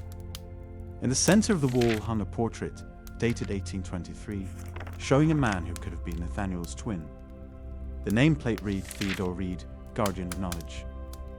Evelyn's heart raced as pieces of the puzzle began falling into place. "But how is this possible?" Oliver questioned, his skepticism finally wavering as he compared photos on his tablet to the portrait. Professor Blackwood's voice answered from behind them. "Some families are bound to knowledge in ways that transcend ordinary understanding." He stepped forward, his usually stern expression softened by what appeared to be relief. "Nathaniel is indeed a Reed, but his connection to this library goes far deeper than mere ancestry." As if summoned by the conversation, Nathaniel appeared at the end of the corridor. His usual charming smile was replaced by a serious expression that made him look more like his portrait ancestor than ever. "I suppose it's time for the truth," Nathaniel said, approaching the group. "My family has been the library's guardian since its founding, but we're more than just caretakers. We're bound to the library through ancient magic, the same magic that preserves the knowledge within these walls." Evelyn's mind reeled with questions. The cipher, it was a test, wasn't it? To see if I can understand the library's true nature. Nathaniel nodded. Each generation needs new allies who can comprehend and protect the library's secrets. The cipher was one of many tests laid out by my ancestors. You've proven yourself worthy of knowing the truth, Evelyn. But why me? Evelyn asked, her voice barely above a whisper. Because you possess something rare in this age of skepticism, the ability to believe in possibilities beyond the ordinary, while maintaining the scholarly rigor to prove them real, Professor Blackwood explained. Oliver, who had been unusually quiet, finally spoke up. So all those coincidences, the books falling off shelves at exactly the right moment, the way certain passages seemed to appear where we needed them most. The library responds to those who are meant to protect it, Nathaniel confirmed. It's alive in its own way, and it chose you both as surely as it chose my family centuries ago. Clara hummed contentedly. The spirits of the books have been trying to tell us this all along, haven't they? As the group stood surrounded by portraits of past guardians, Evelyn felt the weight of this revelation settling over her. The library had always felt magical to her, but now she understood that it wasn't just metaphorical. It was real, tangible magic that had survived centuries, protected by generations of dedicated guardians. There's more you need to know, Nathaniel said, his expression growing serious. The library faces new threats in this modern age, and that's why we've been searching for new allies. The cipher was just the beginning. Are you ready to learn what it truly means to be a guardian of knowledge? The question hung in the air, heavy with possibility and responsibility. Evelyn looked at Oliver, seeing in his face the same mix of excitement and apprehension she felt. They stood at the threshold of something extraordinary, something that would change their lives forever. What other secrets did the library hold? What dangers threatened this repository of ancient knowledge? And most importantly, what role would they play protecting it? As these questions swirled in Evelyn's mind, she realized that discovering Nathaniel's true identity wasn't an ending. It was just the beginning of a much greater adventure. The ancient library's corridors seemed to hold their breath as the clock inched toward midnight. Evelyn Hawthorne sat cross-legged on the worn carpet of the reading room, surrounded by stacks of research notes and half-empty coffee cups. Oliver Bennett dozed nearby, his laptop still humming softly on the table beside him. "Wake up," Evelyn whispered urgently, shaking Oliver's shoulder. "It's almost time." The revelation of Nathaniel Reed's true identity as a descendant of the library's original founder had only deepened the mystery surrounding the whispered legends of the Midnight Collection. Clara Vandermeer had told them about it weeks ago, her eyes twinkling with that familiar knowing look. "The books that appear only when the moon is highest," she'd said, "they hold the truths that can't bear the light of day." At the time, Evelyn had dismissed it as another of Tara's ethereal ramblings, but after what they'd learned about Nathaniel, everything seemed possible. The grandfather clock in the main hall began to chime, its deep resonance echoing through the empty building. 1, 2, 3. Evelyn counted silently, her heart racing with each toll. Oliver was fully awake now, his skepticism momentarily forgotten as they waited in the darkness. "Do you really think something will happen?" he whispered, but before Evelyn could respond, a soft blue glow began to emanate from the walls of the restricted section. Professor Blackwood had given them special permission to stay after hours, though his exact words still puzzled Evelyn. Sometimes the truth only reveals itself to those patient enough to wait in darkness.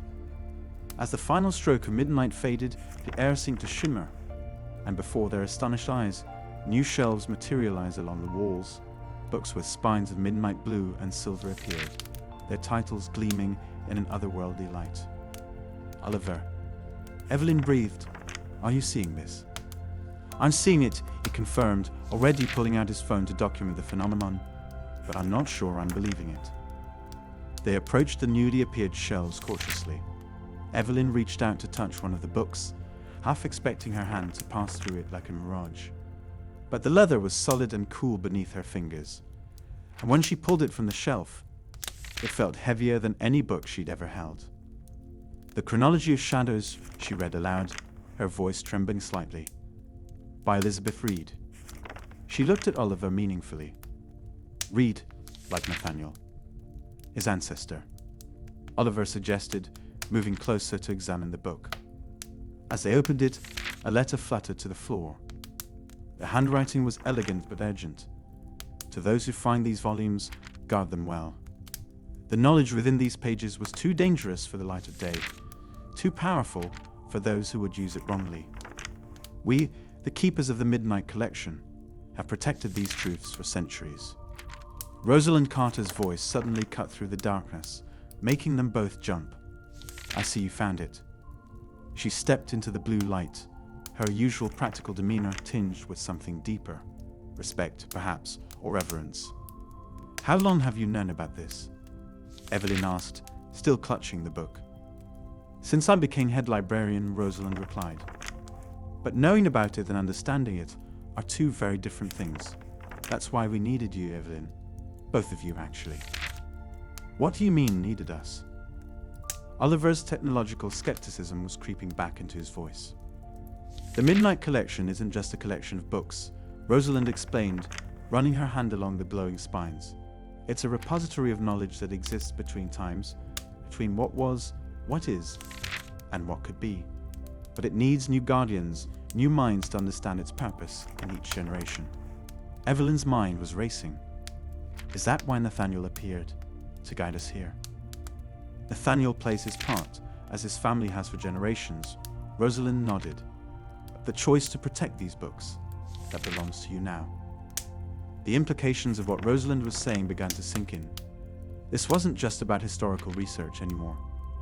This was about becoming part of something larger, something that stretched across centuries.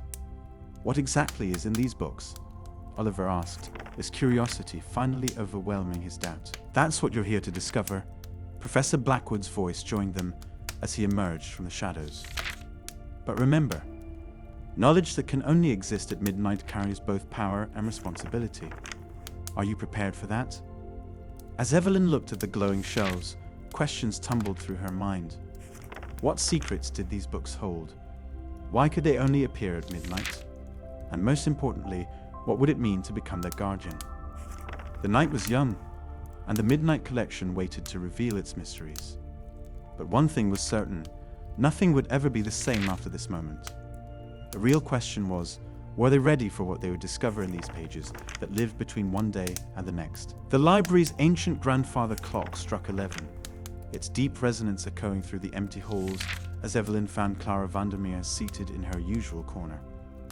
Tonight, the elderly woman's typically distant gaze seemed more focused, more present. Something had changed. You've been following the breadcrumbs, haven't you, dear? Clara's voice was barely above a whisper, but it carried weight that made Evelyn's skin prickle. After witnessing the mysterious Midnight Collection just hours ago, Evelyn knew she couldn't dismiss Clara's peculiarities as mere eccentricities anymore. The books that appear at midnight, Evelyn began, settling into the chair across from Clara. You knew about them all along, didn't you? Clara's weathered hands trembled as she reached for her ever-present leather bag. Knowledge isn't always a blessing, my dear. Sometimes it's a burden that weighs heavier than any book on these shelves. She withdrew a small, worn journal bound in faded blue leather. Oliver, who had been hovering nearby, finally approached. Mrs. Vandermeer, what exactly are you trying to tell us? 50 years ago, I was just like you, Evelyn, Clara began, her voice growing stronger. Young, curious, determined to unlock the library's mysteries. But I wasn't alone. There was someone else. Her voice caught, and Evelyn noticed tears forming in her eyes. Who was it, Clara? Evelyn gently prompted. My sister, Eleanor. We were inseparable, both of us graduate students here. We discovered the Midnight Collection together, but we didn't understand its power, its purpose. Clara's fingers traced the journal's worn edges. Have you ever wondered why some knowledge seems to resist being found, Evelyn? Why certain truths hide in the shadows? Professor Blackwood emerged from between the shelves, his presence unexpected, but somehow fitting. Clara, are you sure about this? His voice carried a note of concern. They need to know, Lionel. The library has chosen them, just as it chose Eleanor and me. Clara's words sent a chill down Evelyn's spine. What does she mean by chosen? What happened to Eleanor? Oliver asked, his usual skepticism tempered by genuine concern. Clara opened the journal, revealing pages filled with elegant handwriting and strange symbols.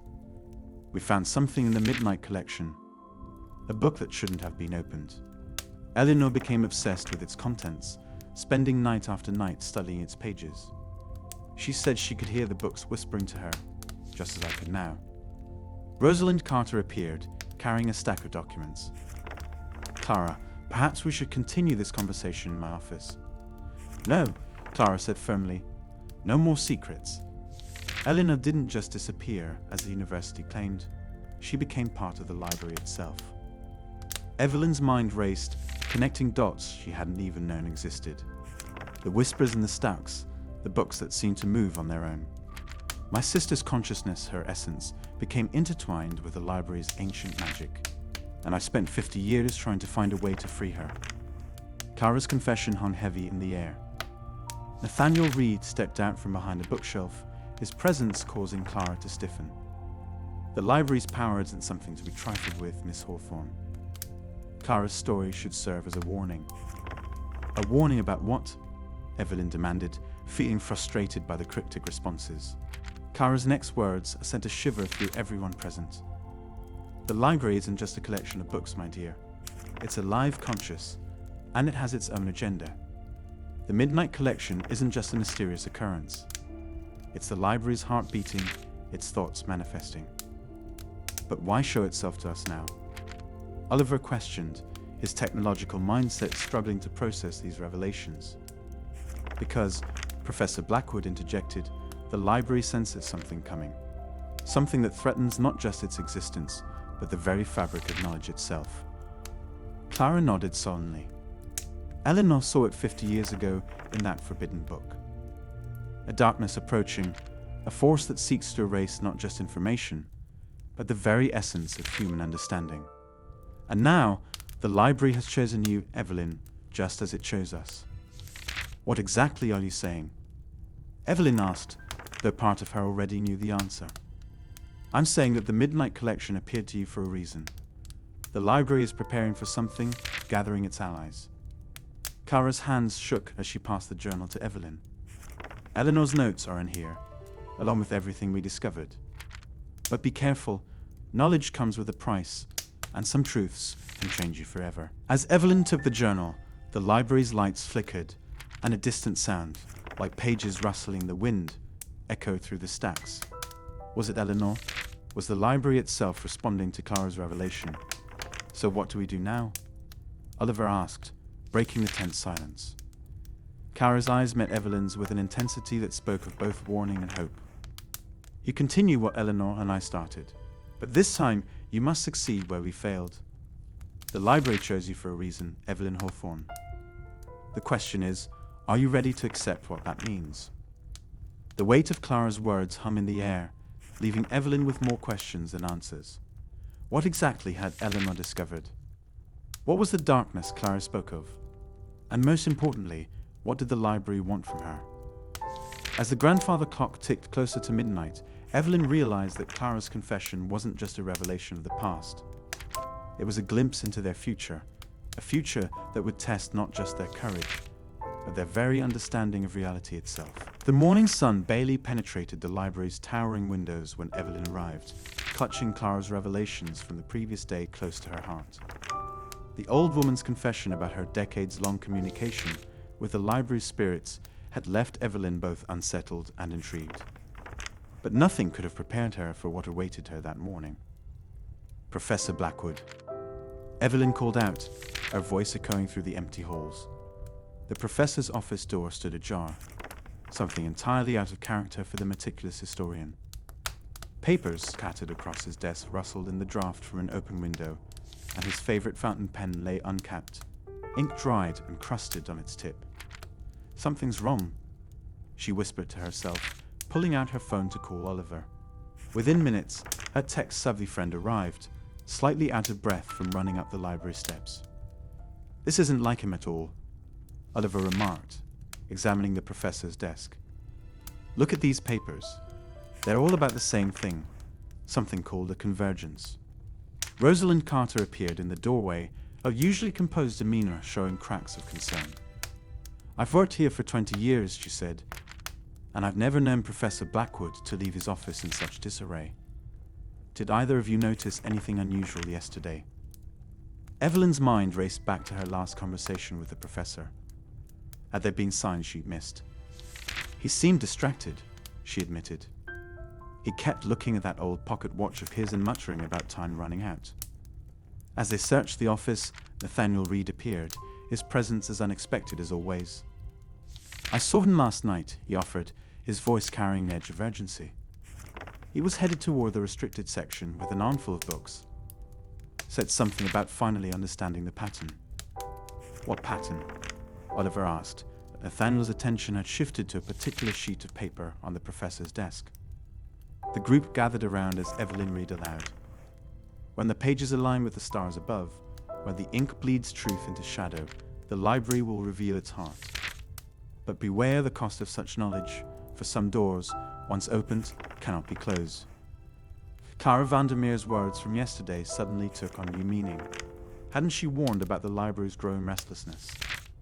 About the way the books had been whispering more urgently than ever? Look at this, Oliver called out, having accessed the professor's computer. His last search queries are all about astronomical alignments and something called the librarian's oath. Rosalind's face paled. The librarian's oath.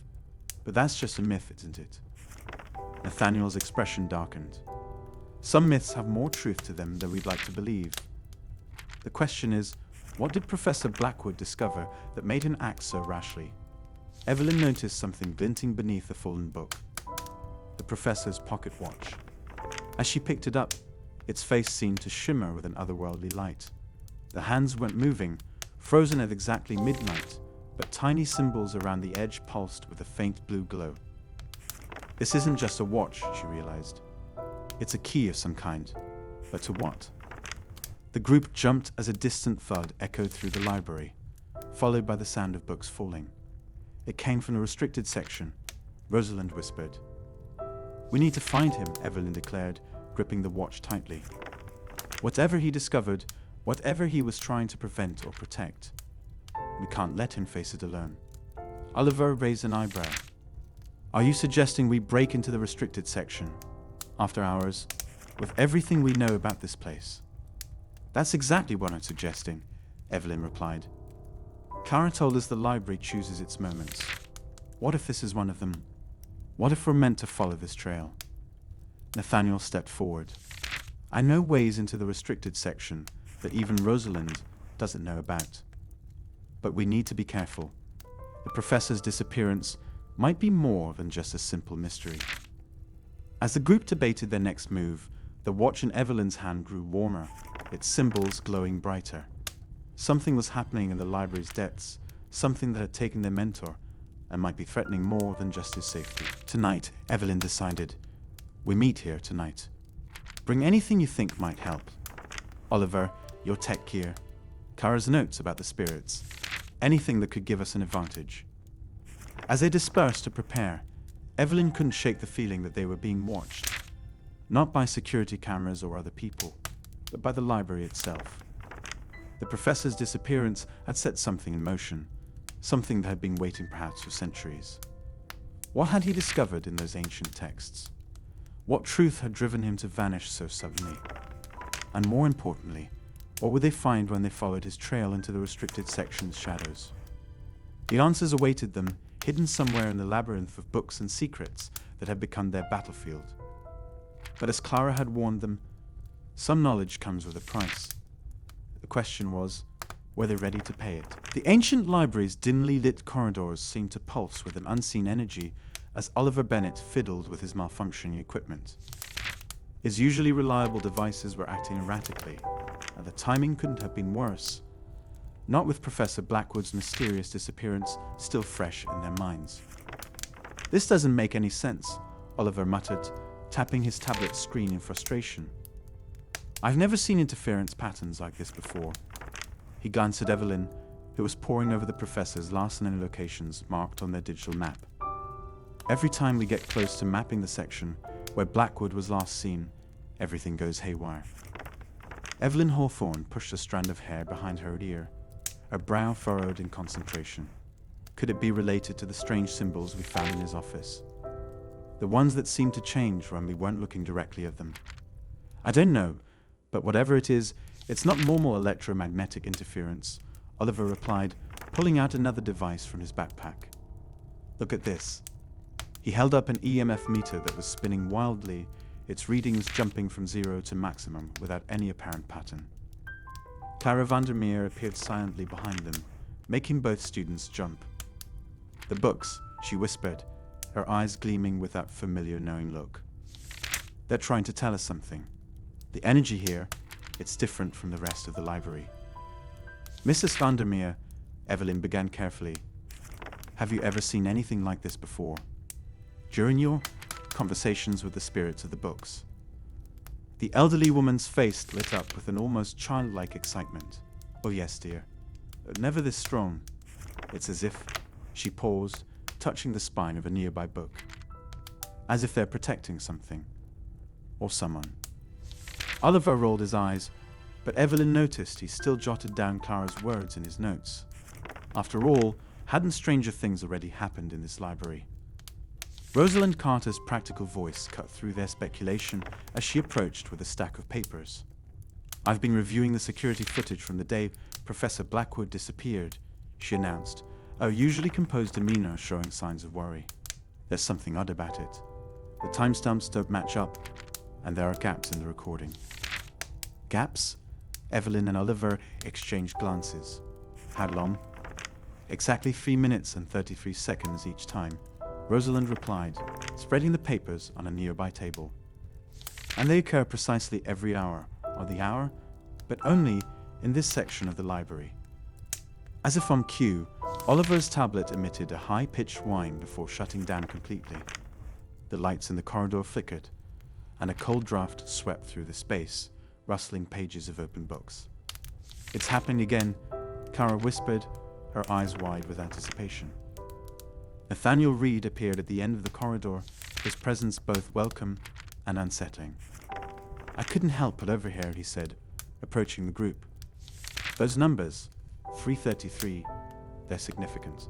They appear in several ancient texts about dimensional boundaries." Evelyn felt her heart race. "Dimensional boundaries? What exactly are you suggesting, Nathaniel?" Before he could answer, Oliver's equipment suddenly sprang back to life, all devices simultaneously displaying the same sequence of numbers. "Guys," he called out, his voice shaking slightly, "you need to see this." The screens showed coordinates, but not any they recognized. The numbers seemed to shift and change, like the symbols in Blackwood's office. And beneath them, a message appeared. "The threshold opens when time folds upon itself." "What does that mean?" Evelyn demanded, but she noticed Nathaniel and Clara exchange a meaningful look. Rosalind cleared her throat. "Perhaps it's time I showed you something," she said quietly. "Something Professor Blackwood made me promise to keep secret until it was necessary."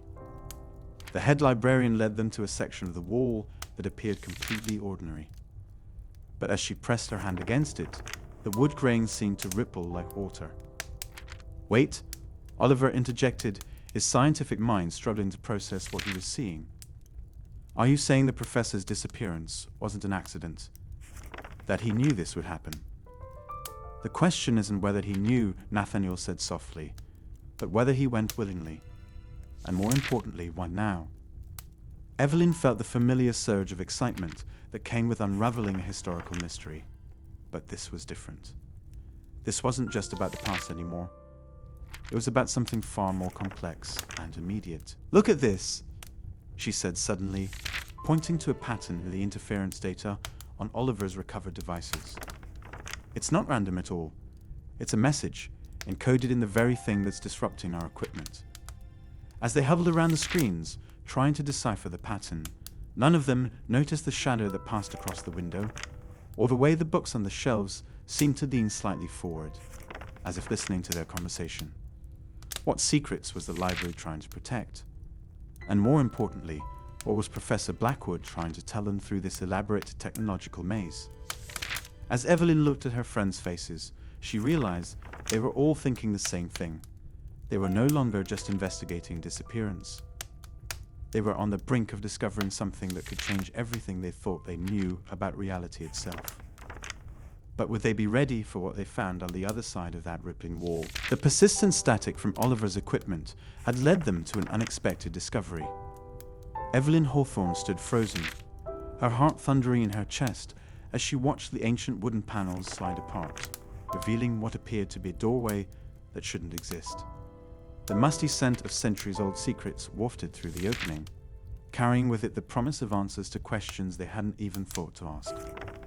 "I told you the books whispered about this place." Cara Vandermeer's voice quavered with excitement behind them. "They've been trying to show us the way for so long." Her eyes gleamed with an almost childlike wonder, though there was something knowing in her expression that made Evelyn wonder just how much the elderly woman had always understood about the library's secrets. Oliver Bennett, still fiddling with his malfunctioning equipment, let out a low whistle. "Well, I'll be damned. All those electromagnetic readings weren't just random interference after all." He held up his tablet, showing the others how the signal strength peaked exactly where the hidden door had appeared. "But what's causing this kind of disruption to my devices?" Professor Blackwood emerged from the shadows, his usually stern face softened by what appeared to be relief.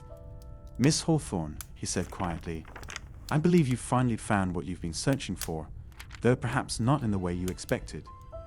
He reached into his pocket and withdrew an ancient-looking key, its bronze surface covered in strange symbols that seemed to shift in the dim light. "You knew about this?" Evelyn couldn't keep the accusation from her voice. All these months of research, of following dead ends and cryptic clues, and he had held the key literally in his pocket. Knowing of something's existence and being ready to reveal it are two very different things, the professor replied cryptically. The library chooses its moments carefully, as is Nathaniel. At the mention of Nathaniel Reed's name, Evelyn felt a familiar flutter in her stomach. The mysterious man had been conspicuously absent lately, but his presence seemed to linger in every discovery they made. "Where is he?" she asked, trying to keep her voice neutral. Right here, came a smooth voice from behind them. Nathaniel stepped into view, his usual enigmatic smile playing at his lips. "I wouldn't miss this for the world. After all, I've been waiting for someone to find this chamber for a very long time." Rosalind Carter appeared beside him, her practical demeanor somewhat ruffled. "We all have," she admitted, "but finding it is only the beginning. What lies beyond that door has been protected for centuries for good reason." As they gathered around the entrance, the air seemed to grow thicker with anticipation. Oliver's devices emitted a series of increasingly erratic beeps before dying completely. "Whatever's in there," he said, "it's definitely not playing nice with modern technology." Evelyn stepped forward, drawn by an inexplicable pull. The chamber beyond the doorway was dark, but she could make out shapes in the gloom. Glass cases, wooden chests, and what appeared to be a central pedestal, holding something that caught what little light there was and reflected it back in mesmerizing patterns. "Before we go in," Professor Blackwood's voice was heavy with warning, "you need to understand that what you're about to see will change everything you think you know about history. Are you prepared for that?" Evelyn looked at each face around her, Oliver's skeptical but excited expression, Kara's knowing smile, Nathaniel's intense gaze, Rosalind's concerned frown, and the professor's grave countenance. She thought about all the events that had led to this moment. The strange occurrences in the library, the mysterious messages hidden in ancient texts, the unexplainable phenomena they'd witnessed. "What exactly are we dealing with here?" she asked, her voice barely above a whisper. Nathaniel stepped forward, standing close enough that she could feel the warmth radiating from him. "This chamber contains proof of something humanity has long suspected, but never been able to verify. It holds artifacts that demonstrate that our understanding of history, of reality itself, is far more limited than we've imagined." "But why show us now?" Oliver questioned, his technical mind still trying to make sense of it all. Clara's voice took on an almost musical quality as she answered. "Because the time has come. The books have been restless, haven't they? They've been preparing us for this moment." As they stood on the threshold of discovery, Evelyn felt the weight of responsibility settling on her shoulders. Whatever lay beyond that door would change not just her life, but potentially the world's understanding of its own past. The question was, were they ready for such knowledge? And more importantly, was the world ready? The ancient key in Professor Blackwood's hands seemed to pulse with its own light now, responding to the energy emanating from the chamber. As he stepped forward to unlock the final barrier between them and the truth, Evelyn couldn't help but wonder, what price would they pay for the knowledge they were about to uncover? Rosalind Carter stood in her office, her fingers tracing the aged wood of her desk as she contemplated the weight of the decision before her. The discovery of the hidden chamber had changed everything, and now Evelyn Hawthorne's persistent investigation threatened to unravel decades of carefully maintained secrets. But were they secrets that needed keeping anymore? Through the window, she observed Evelyn and Oliver huddled over ancient texts in the main reading room, their enthusiasm evident even from a distance. Rosalind remembered herself at their age, filled with the same burning curiosity that now drove Evelyn. How many times had she wished someone had trusted her with the truth back then? "Still wrestling with your conscience, my dear?" Clara Vandermeer's voice startled her. The elderly woman had an uncanny ability to appear silently, like a ghost materializing from the library's shadows. "Clara, I didn't hear you come in," Rosalind said, turning to face her old friend. "But yes, I am. How did you know?" Clara's eyes twinkled with knowing wisdom. "The books whisper, remember. And they've been particularly chatty since young Evelyn found the chamber. What do you think I should do?" Rosalind asked, Knowing Clara's connection to the library ran deeper than anyone suspected. Perhaps the real question is, what are you afraid will happen if you help her? Clara settled into a worn leather chair, her presence bringing an air of calm to Rosalind's turbulent thoughts. The head librarian sighed deeply.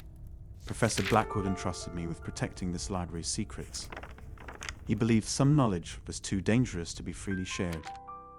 But looking at Evelyn, their conversation was interrupted by a knock at the door. Nathaniel Reed stood in the doorway, his usual charming smile replaced by an expression of concern. "I hope I'm not interrupting, but there's something you both need to see." In the main hall, Evelyn and Oliver had spread out several documents on a large table. Professor Blackwood hovered nearby, his usual stern demeanor showing cracks of anxiety. "We've decoded part of the text from the chamber," Evelyn announced, her eyes bright with excitement. "But we need your help, Miss Carter. There are references to a collection that only the head librarian can access." Rosalind felt all eyes turn to her. The moment of decision had arrived sooner than she'd expected. Would she maintain the walls of secrecy that had protected the library for generations, or would she take a leap of faith with these young seekers of truth? The chamber's discovery wasn't an accident, was it? Rosalind asked, looking directly at Professor Blackwood. The professor adjusted his glasses nervously. "No, it wasn't. The library, it chooses when to reveal its secrets. And it seems to have chosen Evelyn." "But why now?" Oliver interjected, voicing the question that hung in everyone's minds. Nathaniel stepped forward, his presence commanding attention. "Because something's coming, isn't it, Rosalind? Something that makes these secrets too important to keep hidden any longer." The head librarian moved to the window, watching as storm clouds gathered on the horizon. The weather seemed to mirror the darkness that had been approaching, the same darkness that had haunted her dreams for months. "Miss Carter," Evelyn's voice was gentle but insistent. "Whatever's in those texts, whatever you are protecting, we can help, but only if you let us." Rosalind turned back to the group, her decision crystallizing. The library has always been more than just a repository of books. It's a guardian of knowledge that could change the world, for better or worse. The question isn't just whether to trust you with these secrets, but whether humanity is ready for what they might reveal. Clara's voice cut through the tension. "Sometimes, my dear, we don't get to choose when the world is ready. Sometimes we must simply trust in those who have been chosen to carry the burden." As thunder rumbled in the distance, Rosalind walked to her desk and removed an ancient key from a hidden compartment. The metal felt warm in her hand, almost alive with possibility. "If I help you," she said, looking at each person in turn, "there's no turning back. The knowledge you seek, it will change everything you think you know about history, about reality itself. Are you prepared for that?" Evelyn stepped forward without hesitation. "We are." "Then perhaps it's time for the library to share its greatest secret," Rosalind said, holding out the key. "But first, you need to understand why these secrets were kept in the first place. It's a story that begins long before any of us were born, in a time when the line between science and magic was not so clearly drawn. The storm outside grew stronger, as if nature itself recognized the magnitude of what was about to be revealed. What mysteries would the key unlock? And more importantly, what consequences would follow once these ancient secrets were finally brought into the light? The autumn wind whistled through the library's Gothic architecture as Evelyn Hawthorne sat hunched over a weathered manuscript, her fingers trembling slightly as she traced the peculiar symbols on its yellow pages. The ancient text had appeared mysteriously on her usual study desk that morning, its leather binding worn and its pages emitting a faint musty scent that seemed to carry whispers of centuries past. "I've never seen anything like this before," Evelyn muttered, more to herself than to Oliver Bennett, who was busy setting up his laptop nearby. She had called him immediately after discovering the manuscript, knowing his technical expertise might help decipher some of its more cryptic elements. "You know what they say about gifts appearing too conveniently," Oliver remarked, his skepticism evident in his voice. "Especially in this library. Remember what happened last time." Evelyn chose to ignore his cautionary tone, too engrossed in the manuscript's contents. As she turned another page, a slip of paper fluttered to the floor. The handwriting was fresh, the ink barely dry. Beware the path you tread, for some doors are better left unopened. Oliver, look at this, she called out, her voice barely above a whisper. Just then, Clara Vandermeer appeared from between the towering shelves, her silver hair catching the light from the stained glass windows.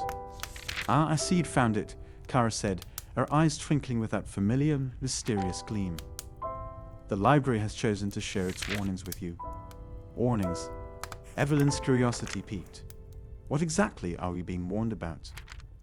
Before Clara could answer, Professor Blackwood emerged from his office, his usually composed demeanor slightly ruffled. "Miss Hawthorne, I must insist you return that manuscript immediately. It's not meant for—" He paused, noticing the slip of paper in her hand. "Professor, this manuscript appeared on my desk. Why would it find its way to me if I wasn't meant to read it?" Evelyn challenged, standing her ground. Nathaniel Reed chose that moment to enter the scene, his presence adding another layer of tension to the already charged atmosphere. "The manuscript speaks of consequences, doesn't it?" he asked, his eyes fixed on the ancient text. "Of doors that shouldn't be opened and secrets that demand to remain buried." Rosalind Carter appeared from behind her desk, her practical nature seemingly at odds with the mystical atmosphere that had descended upon the library. "Perhaps we should all take a moment to consider what's at stake here," she suggested, though her eyes betrayed a hint of concern. As Evelyn began to translate the text aloud, the library's lights flickered ominously. "Those who seek the truth behind the veil must be prepared to face the shadows it casts," she read, her voice growing stronger with each word. "The price of knowledge is not measured in gold, but in the weight of its consequences." "But what consequences?" Oliver asked, voicing the question that hung heavy in the air. "This all seems rather dramatic, don't you think?" Clara moved closer to the manuscript, her fingers hovering over its pages without touching them. "The library protects its secrets for a reason, dear ones. Some truths are like fire. They illuminate, yes, but they can also burn."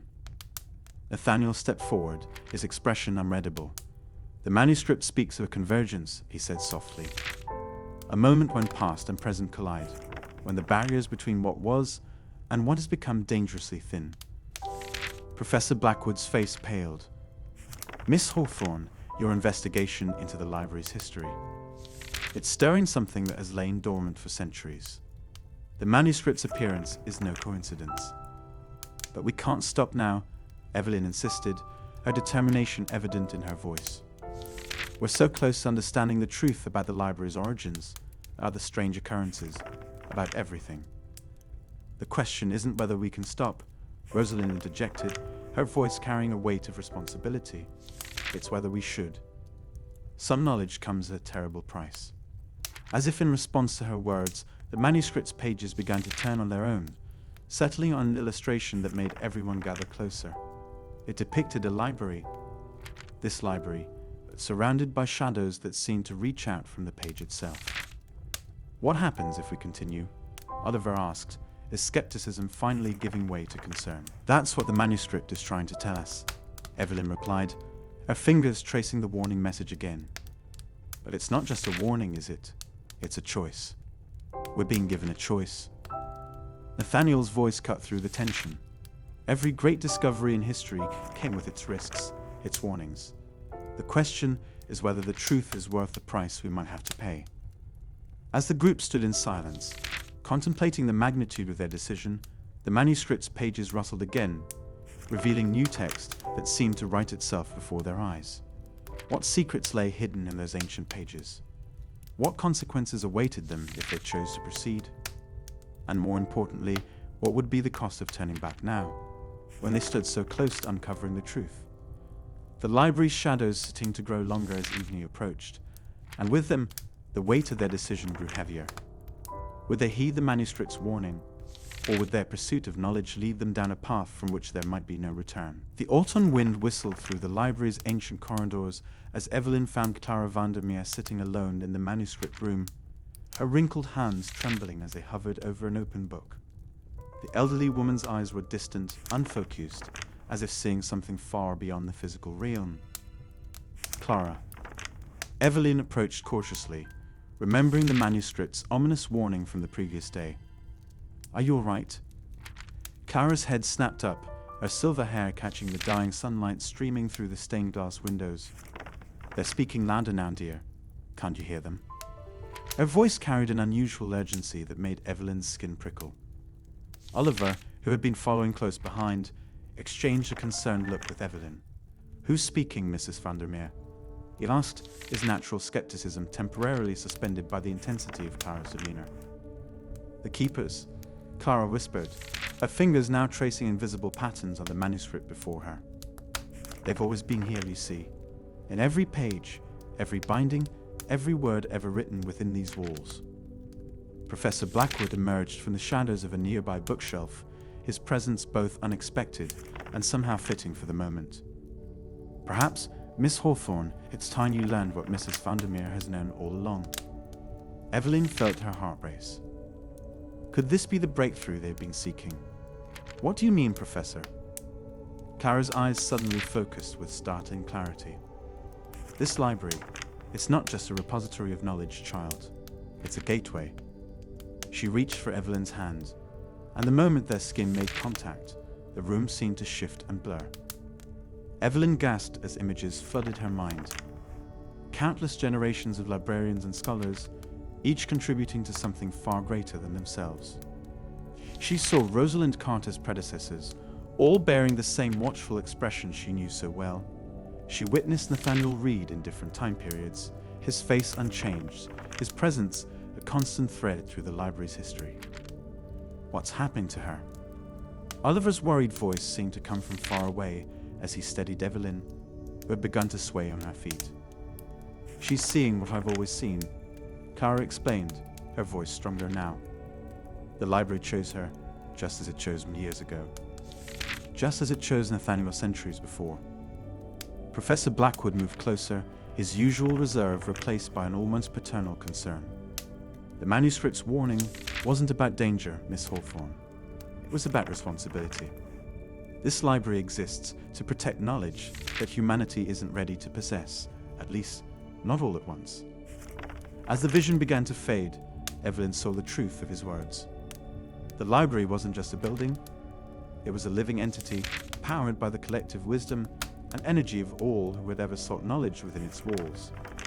Each book was a thread in a vast tapestry of human understanding, carefully maintained by chosen guardians throughout history. "But why me?" Evelyn asked, her voice barely above a whisper. "Why now?"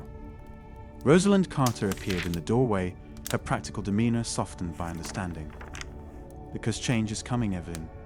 The old ways of protecting knowledge must evolve. The digital age threatens to expose secrets that have been carefully guarded for centuries." "That's where I come in, isn't it?" Oliver realized, his technological expertise suddenly taking on new significance. Nathaniel stepped out from behind a bookshelf, and Evelyn noticed for the first time how his movements seemed to ripple through time itself. "We need both the old and the new," he explained, "the traditional guardians and those who understand modern threats. The library is adapting, just as it always has." Clara's vision had revealed not just the library's purpose, but its future. As Evelyn looked around at the faces of those gathered, her friend Oliver, the enigmatic Nathaniel, the wise Clara, the scholarly Professor Blackwood, and the practical Rosalind, she understood that they were all part of something far greater than themselves. "What happens next?" Evelyn asked, her voice stronger now, filled with purpose. Professor Blackwood smiled, a rare sight that transformed his usual stern countenance. "That, Miss Hawthorne, depends on the choice you make now. The library has shown you its truth, but the decision to accept your role in its future must be yours alone." As the group stood in the manuscript room, the weight of history and responsibility hanging heavy in the air, Evelyn faced the most important decision of her life. The library had chosen her, but would she choose it back? And what consequences would that choice bring? The ancient books seemed to whisper around them, their pages rustling with secrets yet to be revealed.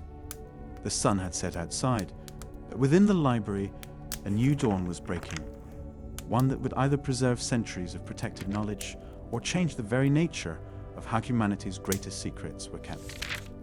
What would you do if you discovered that the very foundation of human knowledge rested in your hands? For Evelyn Hawthorne, that question was no longer theoretical. It was the beginning of an extraordinary journey that would challenge everything she thought she knew about history, knowledge, and her own destiny. The gentle hum of Oliver's laptop filled the dimly lit corner of the ancient library where he and Evelyn had set up their makeshift research station.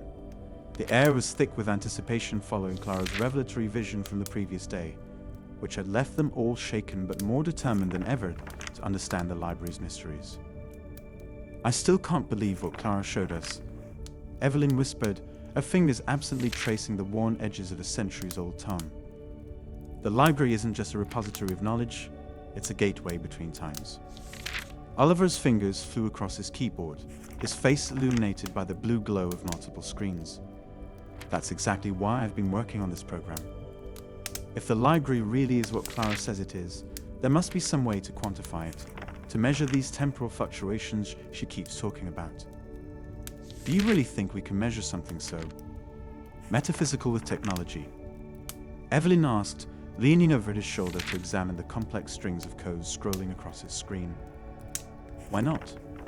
Everything leaves a trace, Evelyn, even time itself." As if responding to his words, the laptop screen flickered unexpectedly. Strange symbols began appearing, resembling ancient text, but moving and shifting like living things. Professor Blackwood, who had been silently observing from the shadows, stepped forward with unusual urgency.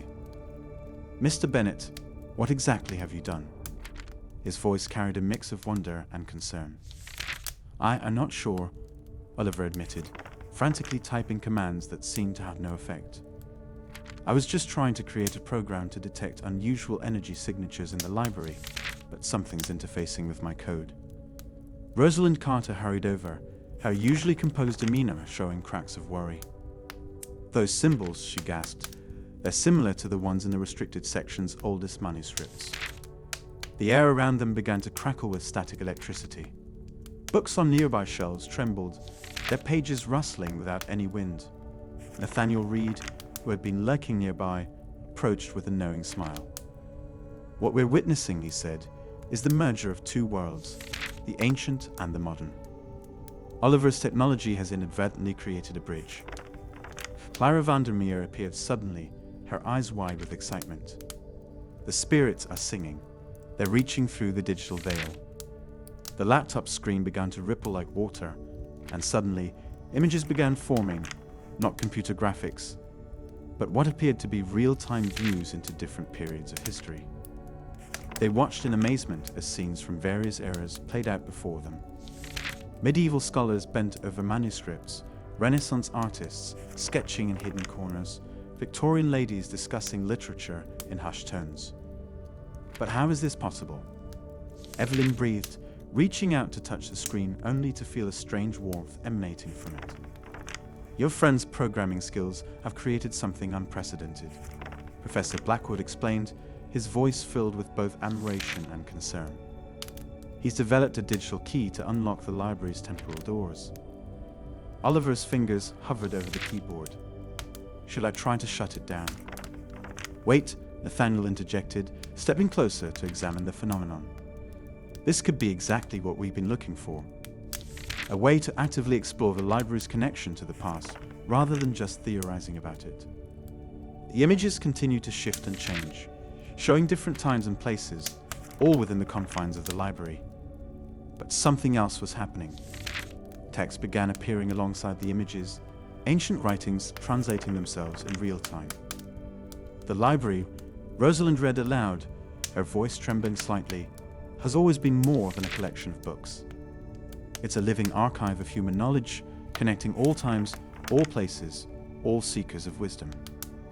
As they watched, transfixed, questions began racing through their minds. How far could this digital gateway reach? What were the implications of such a discovery? And most importantly, what would they do with this newfound power to peek through the veils of time? The laptop continued to pulse with an otherworldly energy, its screen now a window to countless moments in history. But as they would soon discover, opening such a gateway would have consequences none of them could have anticipated. The digital and the mystical had merged, creating something entirely new and potentially dangerous. What secrets would this technological breakthrough reveal? What dangers might it pose? And how would this change their understanding of not just the library, but of time itself? As the group stood gathered around the glowing screen, they knew they were standing on the precipice of something revolutionary. The question now wasn't just about what they could learn from the past, but whether they were ready for the responsibility that came with such knowledge. The library had always been a guardian of secrets, but now, through this unexpected marriage of ancient magic and modern technology, those secrets were beginning to spill forth in ways no one could have predicted. The real question was, were they ready for what would come through that digital gateway? The ancient library's grand reading room fell silent as Nathaniel Reed stood before the shimmering digital portal that Oliver's equipment had inadvertently created. His usually confident demeanor had shifted to one of solemn resignation, and Evelyn could sense that something momentous was about to unfold. But what could drive someone to make the ultimate sacrifice? And more importantly, why did it have to be him? "You can't possibly be serious," Evelyn protested, her voice trembling with emotion. "There has to be another way to close the temporal breach." She looked desperately at Oliver, who was frantically typing on his laptop, trying to find an alternative solution to their predicament. Nathaniel turned to face them all, his eyes holding centuries of untold stories. "I've lived many lives, Evelyn. More than you could imagine. It's time I revealed the truth about who and what I really am." Professor Blackwood stepped forward, his usual stern expression softening with recognition. "You're one of them, aren't you? A temporal guardian." Clara Vandermeer nodded knowingly from her corner, her fingers trailing along the spine of an ancient tongue. "I've always known what you were, dear boy. The spirits whispered it to me the moment you first walked through these doors." Nathaniel began to explain how he had been part of an ancient order, tasked with protecting the boundaries between time periods. The portal that Oliver's technology had accidentally created was threatening to tear apart the fabric of reality, allowing different time periods to bleed into one another. "But why didn't you tell us sooner?" Oliver demanded, temporarily looking up from his screen. "We could have worked together to prevent this." Rosalind Carter, who had been quietly observing from behind her desk, spoke up. "Sometimes, Mr. Bennett, the most important truths must remain hidden until the right moment. Isn't that so, Mr. Reed?" Nathaniel's smile was bittersweet as he began to glow with an otherworldly light. "The library chose each of you for a reason. Evelyn's curiosity, Oliver's innovation, Clara's insight, Professor Blackwood's knowledge, and Rosalind's wisdom. You're all guardians in your own right."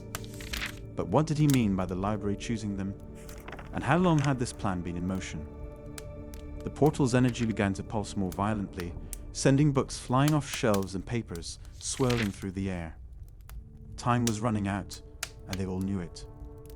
"The portal needs to be sealed from both sides," Nathaniel explained, his voice carrying over the chaos.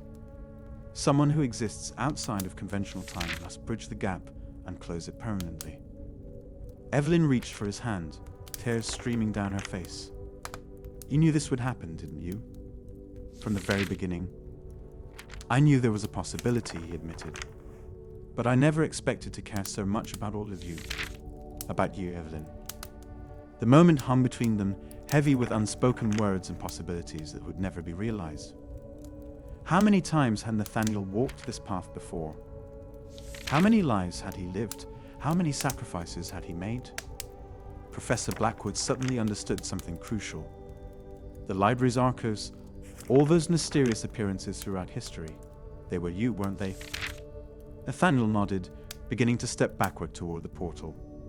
Someone had to ensure humanity's knowledge was preserved, that the right books found their way to the right people at the right time. Clara began to hum an ancient melody, one that seemed to calm the chaotic energy swirling around them. "The cycle must continue," she murmured. "The library must endure." As Nathaniel prepared for his final act, he shared one last secret with them. The library isn't just a collection of books. It's a living entity, a nexus point where all of time intersects. And now it's your responsibility to protect it. Oliver's equipment began to spark and smoke. "Whatever you're going to do, you need to do it now. The system's overloading." With a final look at his friends, Nathaniel stepped into the portal. The air crackled with energy as he began an ancient incantation, his form becoming increasingly transparent. Remember, his voice echoed through the room, the greatest stories are the ones that live on in our hearts. Keep searching, keep questioning, keep believing. The portal began to collapse in on itself, taking Nathaniel with it. But as it did, something extraordinary happened. Every book in the library began to glow with a soft golden light, as if acknowledging the sacrifice of their guardian. Evelyn felt a warm energy flow through her, and looking around, she could see the others felt it too. They had been given something precious, not just knowledge, but a sacred trust. As the last traces of the portal faded away, Rosalind Carter picked up a book that had fallen open during the chaos. "Look," she said softly, pointing to a passage that seemed to write itself before their eyes. "In every ending lies a new beginning, in every sacrifice a gift. The library endures, and with it, the eternal dance of knowledge and time continues." But what does this new responsibility mean for our group of unlikely guardians? And though Nathaniel may be gone, has he truly left them? Or does he live on in the very walls of the library they've sworn to protect? The answers, as always in this mysterious place, lie waiting to be discovered in the pages of time. The ancient library stood silent in the aftermath of Nathaniel's sacrifice, its weathered walls holding more secrets than ever before.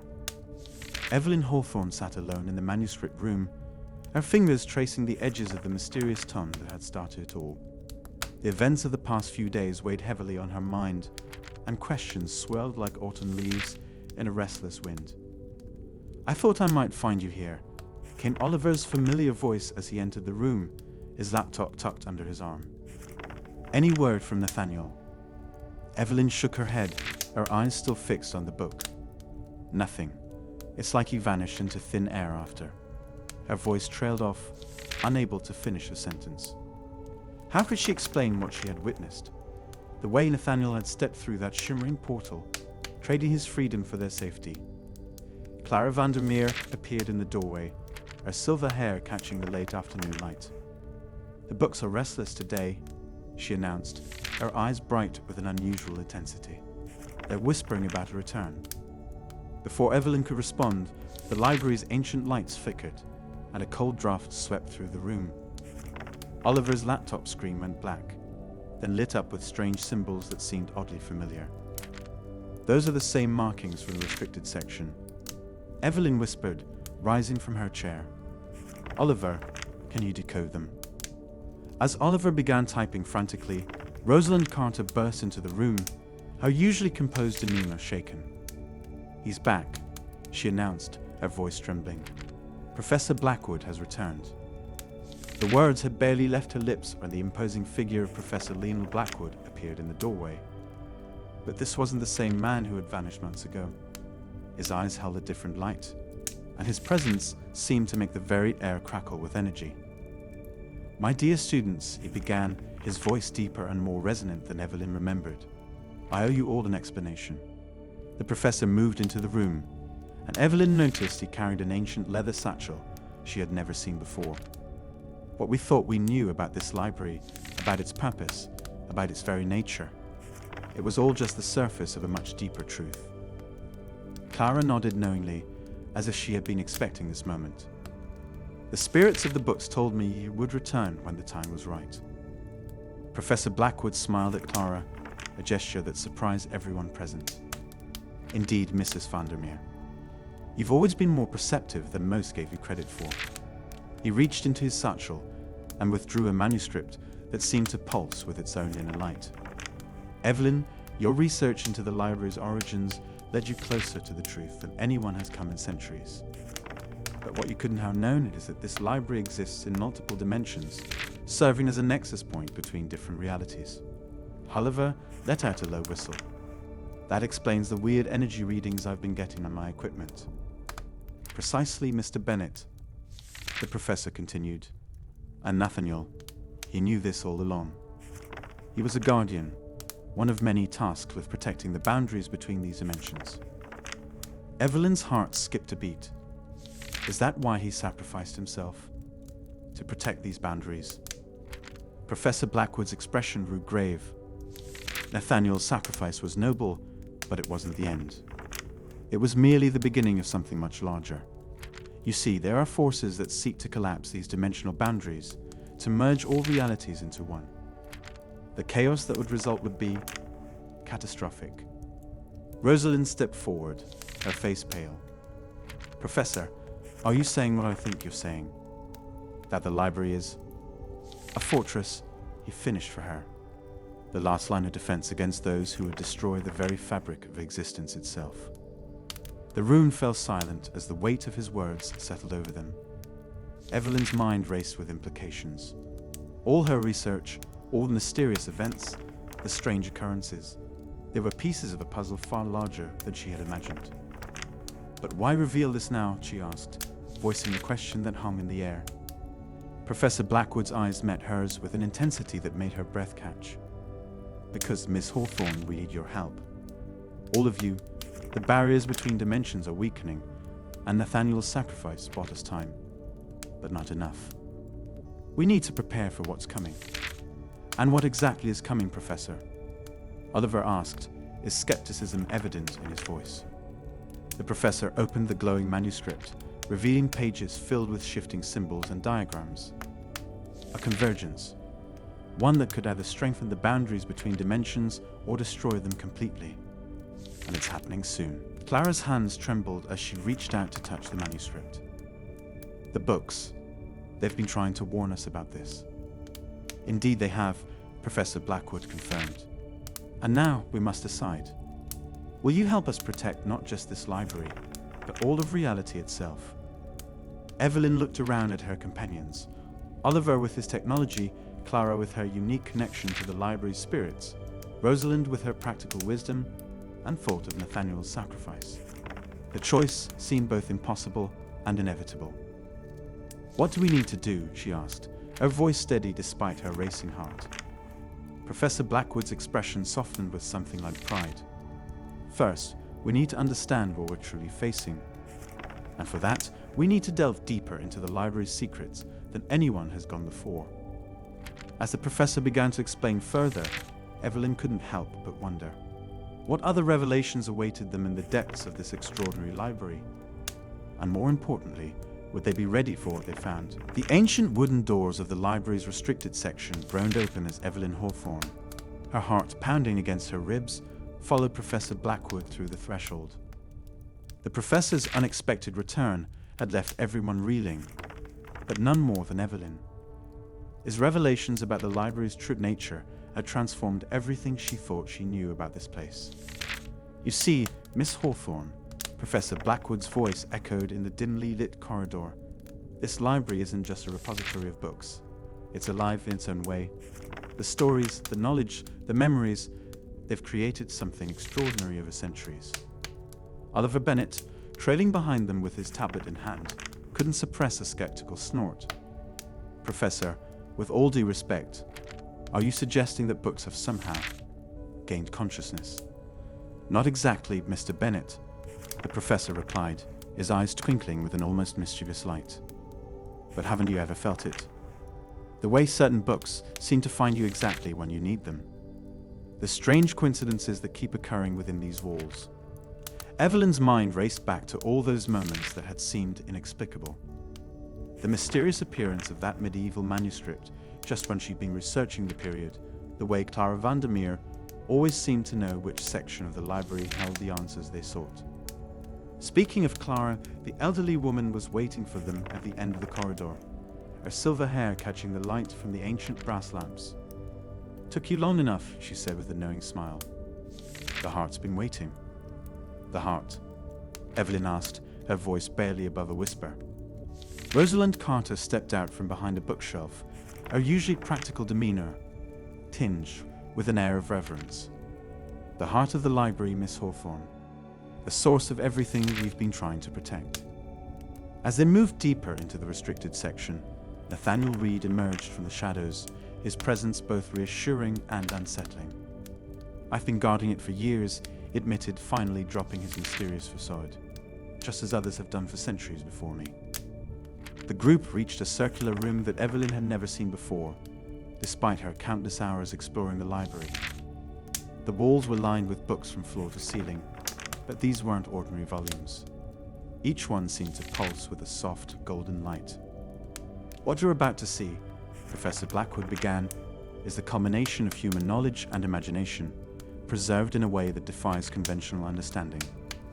The founders of this library discovered something remarkable, a way to capture not just words on paper, but the very essence of human thought and creativity. Oliver's tablet suddenly sparked and died. Technology tends to malfunction here, Rosalind explained. The energy is too different. Clara approached one of the glowing books, a wrinkled hand hovering over its spine. Each book in this room is connected to thousands of others throughout the library. They form a network, a living web of knowledge that grows and evolves with each reader, each new edition. But why keep it secret? Evelyn asked, her voice trembling with the weight of this revelation. Why not share this with the world? Nathaniel stepped forward, his expression grave. Imagine what would happen if this power fell into the wrong hands. The ability to tap into the collective knowledge and creativity of humanity. Some would try to control it, manipulate it, use it for their own gain. Professor Blackwood nodded solemnly. Which is why we need your help, Miss Hawthorne. The library has chosen you, just as it chose each of us in our time. Haven't you felt it calling to you since the first day you stepped through its doors? Evelyn thought back to that autumn morning, when she first entered the library, how she'd felt an immediate connection, an inexplicable sense of belonging. Everything that had happened since, the mysterious messages, the hidden passages, the impossible coincidences, suddenly made sense. But what exactly is a heart? She pressed, knowing they were still holding something back. The group exchanged glances before Professor Blackwood approached the center of the room. With a gentle touch, he pressed his hand against what appeared to be a normal section of wall. The bookshelf silently swung open, revealing a small chamber bathed in brilliant golden light. Inside, suspended in midair, was a book unlike any Evelyn had ever seen. Its pages seemed to be made of pure light, constantly shifting and changing, words and images flowing across them like water. This, Clara whispered, is the first book, the source of the library's power, the original volume that started it all, and it's dying. The revelation hung heavy in the air as Evelyn stared at the floating book, its light flickering like a candle in the wind. The heart of the library was fading, and with it, the entire network of knowledge and imagination that had been carefully preserved for centuries would collapse. Why me? Evelyn asked, though deep down she already knew the answer. Because, Professor Blackwood said softly, you understand that books are more than just paper and ink. You see them as living things, as bridges between minds and hearts across time and space. The library needs someone like you to help restore its heart. As Evelyn stood there, surrounded by the gentle glow of countless books and the watchful eyes of her companions, she realized that her entire academic journey had been leading to this moment. But could she really be the one to save this remarkable place? And more importantly, what would she have to sacrifice to do so? The heart of the library pulsed once more, its light reaching out to her like a beckoning hand, waiting for her decision. The greatest mystery of all was about to unfold, and Evelyn Hawthorne stood at its center, poised between the world she knew and the extraordinary reality that had been hidden in plain sight all along. The ancient library's corridors seemed to pulse with an otherworldly energy as Evelyn Hawthorne stood at the intersection of two timelines, her heart pounding against her ribcage. The revelations from the library's heart still fresh in her mind, she watched as ghostly images of past events began to materialize around her, like old film projections on the library's weathered walls. This can't be happening, Oliver Bennett whispered beside her, his usual skepticism crumbling as he witnessed centuries of history unfolding before their eyes. His hand clutched his tablet, which had begun to malfunction, its screen flickering with strange symbols that seemed to match the ancient markings they discovered earlier. Professor Blackwood emerged from the shadows, his normally composed demeanor showing cracks of concern. Miss Hawthorne, what you've set in motion cannot be undone. The library's heart has begun to beat in sync with time itself. Clara Vandermeer's words from weeks ago suddenly made perfect sense. She hadn't been crazy after all. She'd been trying to warn them. The books will speak when time folds, she had said. And now Evelyn understood the true meaning of those cryptic words. Nathaniel Reed appeared at the far end of the corridor, his mysterious smile replaced with an expression of grave seriousness. You've done it, Evelyn. You've awakened the convergence. But do you understand what this means for all of us? The air grew thick with tension as Rosalind Carter hurried down the stairs, clutching an ancient tome to her chest. The library's protecting itself, she announced, her voice trembling. It's bringing together all the moments in history when its existence was threatened. We're about to witness every attempt to destroy or protect this place, all at once. Evelyn watched in amazement as spectral figures from different eras moved through the halls. Monks from medieval times, scholars from the Renaissance, soldiers from various wars, all connected by their relationship to the library's secrets. But what caught her attention most was a familiar face among the apparitions. That's impossible, she gasped, recognizing a younger version of Professor Blackwood engaged in what appeared to be a heated argument with someone who looked remarkably like Nathaniel Reed, but dressed in clothing from decades past. The truth began to dawn on her. You're not just connected to the library, she said, turning to Nathaniel. You're bound to it, aren't you? Somehow, you've been here all along. Nathaniel's expression softened. I've waited centuries for someone to understand, Evelyn. The library doesn't just contain history. It exists outside of time itself. Those of us who protect it, we become part of its eternal narrative. Oliver's tablet suddenly sparked to life, displaying a complex pattern of intersecting timelines. These readings are off the charts, he muttered. It's like we're experiencing multiple temporal events simultaneously. Professor Blackwood stepped forward, his eyes fixed on the spectral scenes playing out around them. Miss Hawthorne, you must make a choice now. The convergence has brought together every crucial moment in the library's history. Your actions here will ripple through time itself. Clara appeared from behind a bookshelf, her usual dreamy expression replaced with sharp clarity. The spirits of the books are screaming the child. They're showing us everything. Every attempt to destroy this place, every sacrifice made to protect it. But they're also showing us something else, a possibility. Rosalind opened the ancient tome she'd been holding, its pages glowing with an inner light. There's a reason you were drawn here, Evelyn. The library chose you, just as it chose each of us in our own times. But you're different. You can see the patterns that connect everything. As if in response to Rosalind's words, the spectral scenes began to shift and change, focusing on moments when crucial decisions were made. Evelyn saw scholars hiding precious manuscripts during times of war, librarians creating elaborate codes to protect their knowledge, and countless others working to preserve the library's secrets. But why now? Evelyn asked, her voice barely above a whisper. Why is this convergence happening at this moment? Nathaniel moved closer, his presence bringing both comfort and unease. Because the greatest threat to the library isn't in the past, Evelyn. It's in the present. And only by understanding how all these moments connect can we prevent what's coming. The air crackled with energy as more temporal anomalies appeared. Through the chaos, Evelyn began to see patterns emerging. Connections between events that seemed random, but were actually intricately linked. Each person who had protected the library had faced a similar choice. A moment when they had to decide whether to preserve knowledge at great personal cost. The question isn't just about saving the library, Professor Blackwood said, his voice carrying the weight of centuries. It's about understanding why it must be saved. What do you see, Miss Hawthorne? What does all of this tell you? As Evelyn stood at the center of this temporal maelstrom, she realized that every person present, both in physical form and as spectral echoes, was waiting for her response. The library had indeed chosen her, but for what purpose? And more importantly, what would she choose to do with this knowledge?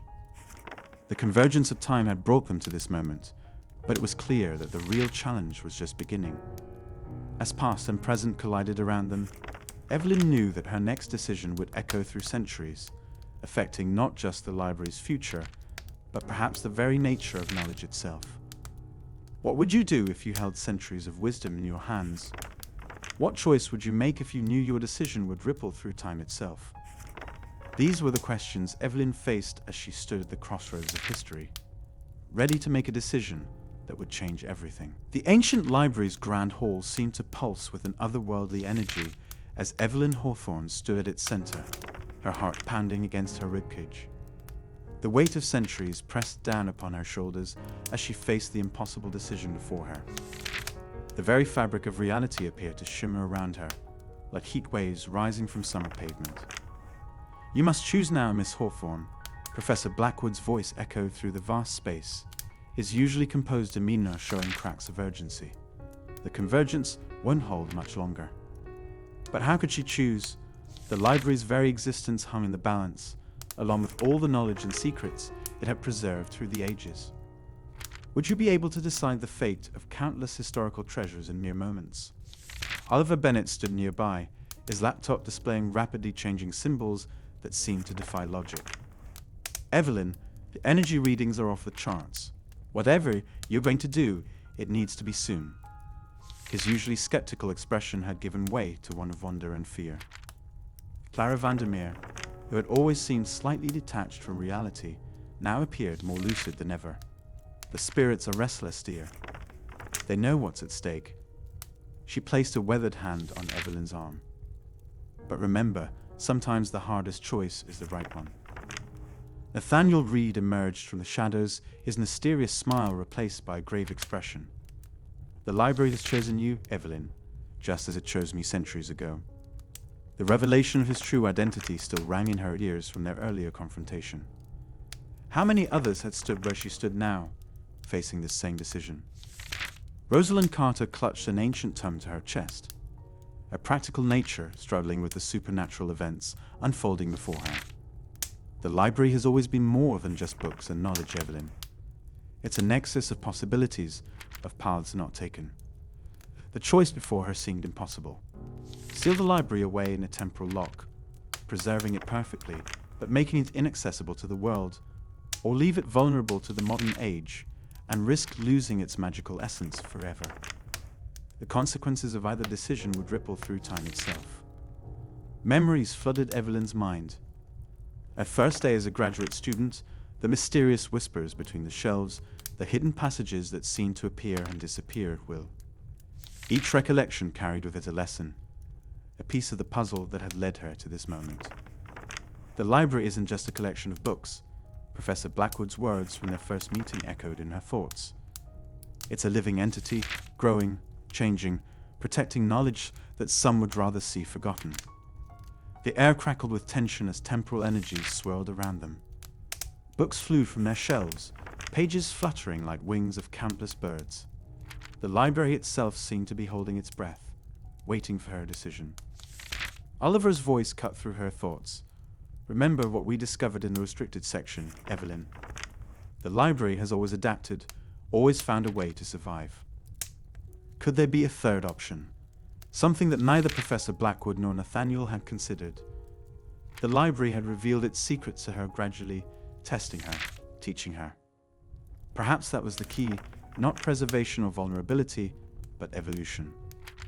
Evelyn stepped forward, her voice steady despite her racing heart. The library doesn't need to be sealed away or left defenseless. It needs to change, as it always has. She reached out, feeling the pulse of temporal energy beneath her fingertips. We can create a bridge between the old and the new, a way to preserve its magic while allowing it to grow. The air around them shifted, the chaotic energy beginning to stabilize. But was she right? Could the library adapt to this new path, or would her decision doom centuries of magical knowledge? Nathaniel's eyes widened with understanding. Of course, the library's true power was never in its isolation or its vulnerability, but in its ability to transform. Professor Blackwood stepped forward, his expression a mixture of pride and concern. "Are you certain about this, Miss Hawthorne? Once set in motion, this path cannot be undone." The question hung in the air like mist. The library's future rested in Evelyn's hands, along with the hopes and fears of everyone present. Would her decision preserve the magic while allowing it to evolve, or would it lead to consequences none of them could foresee?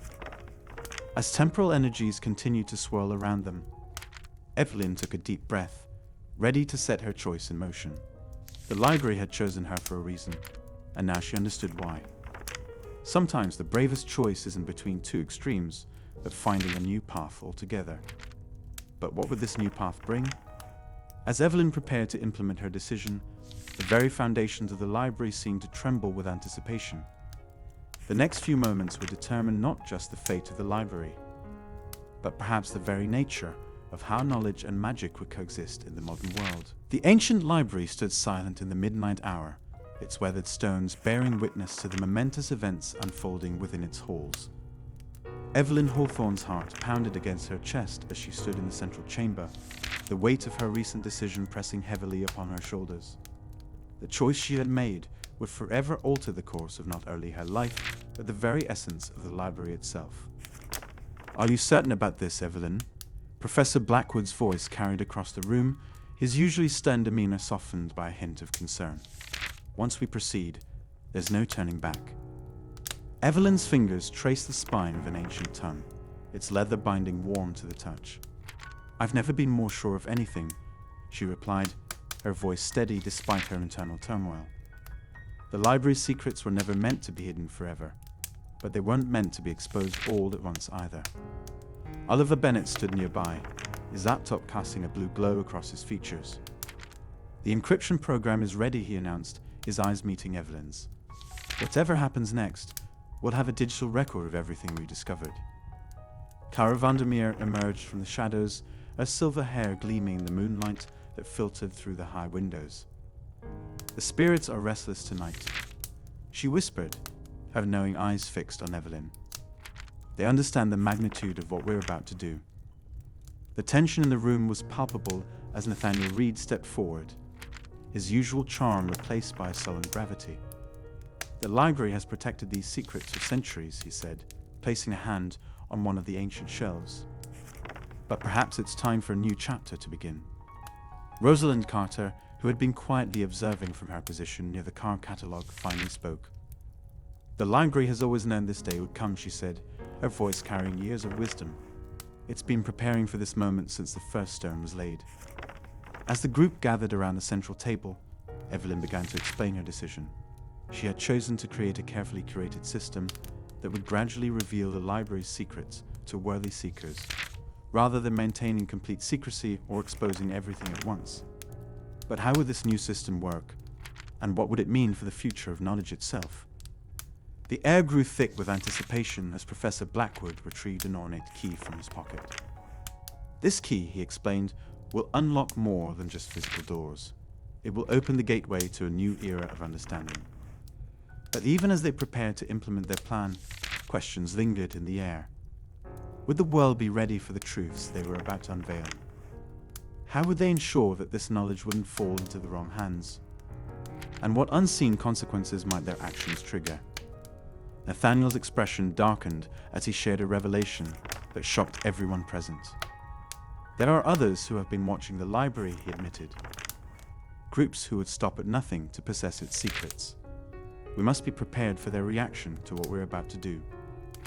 Oliver's fingers flew across his keyboard, creating digital safeguards. "We can protect the information," he assured them, "but we'll need to be vigilant. There's no telling who might try to breach our security."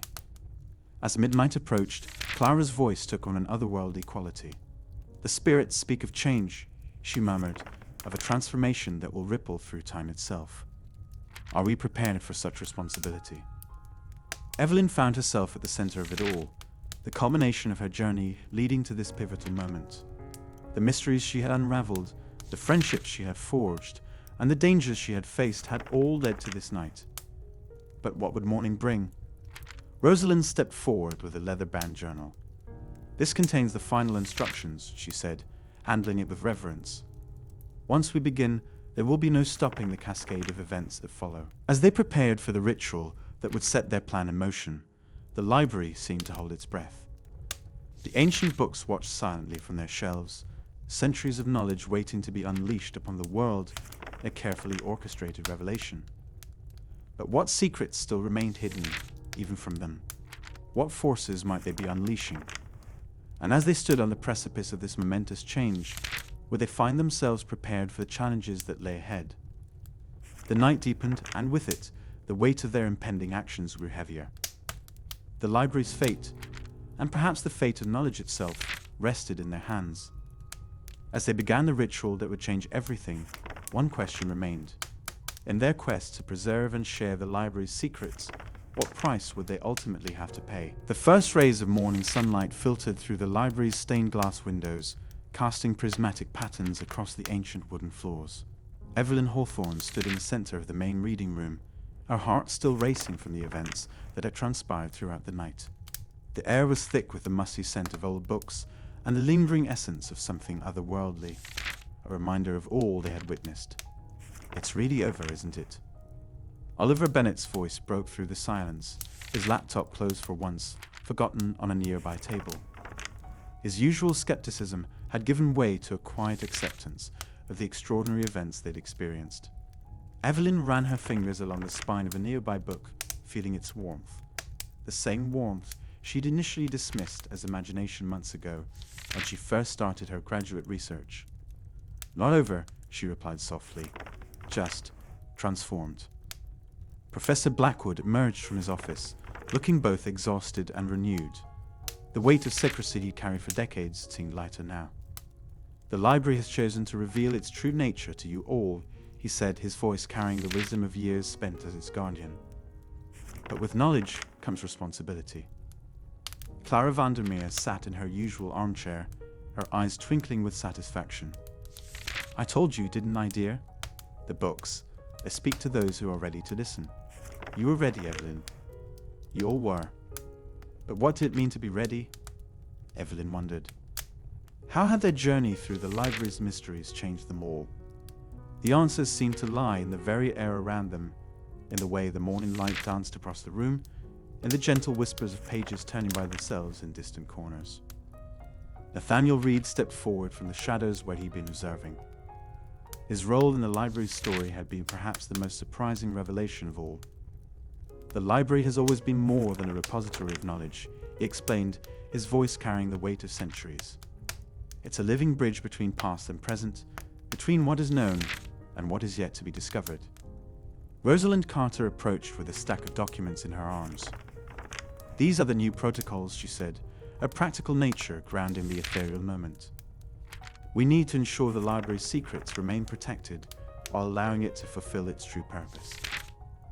And what is that purpose? Oliver asked, voicing the question that hung in everyone's minds. Evelyn found herself answering, understanding flowing through her like the morning light. To preserve not just knowledge, but wisdom. To connect those who seek truth with the means to find it.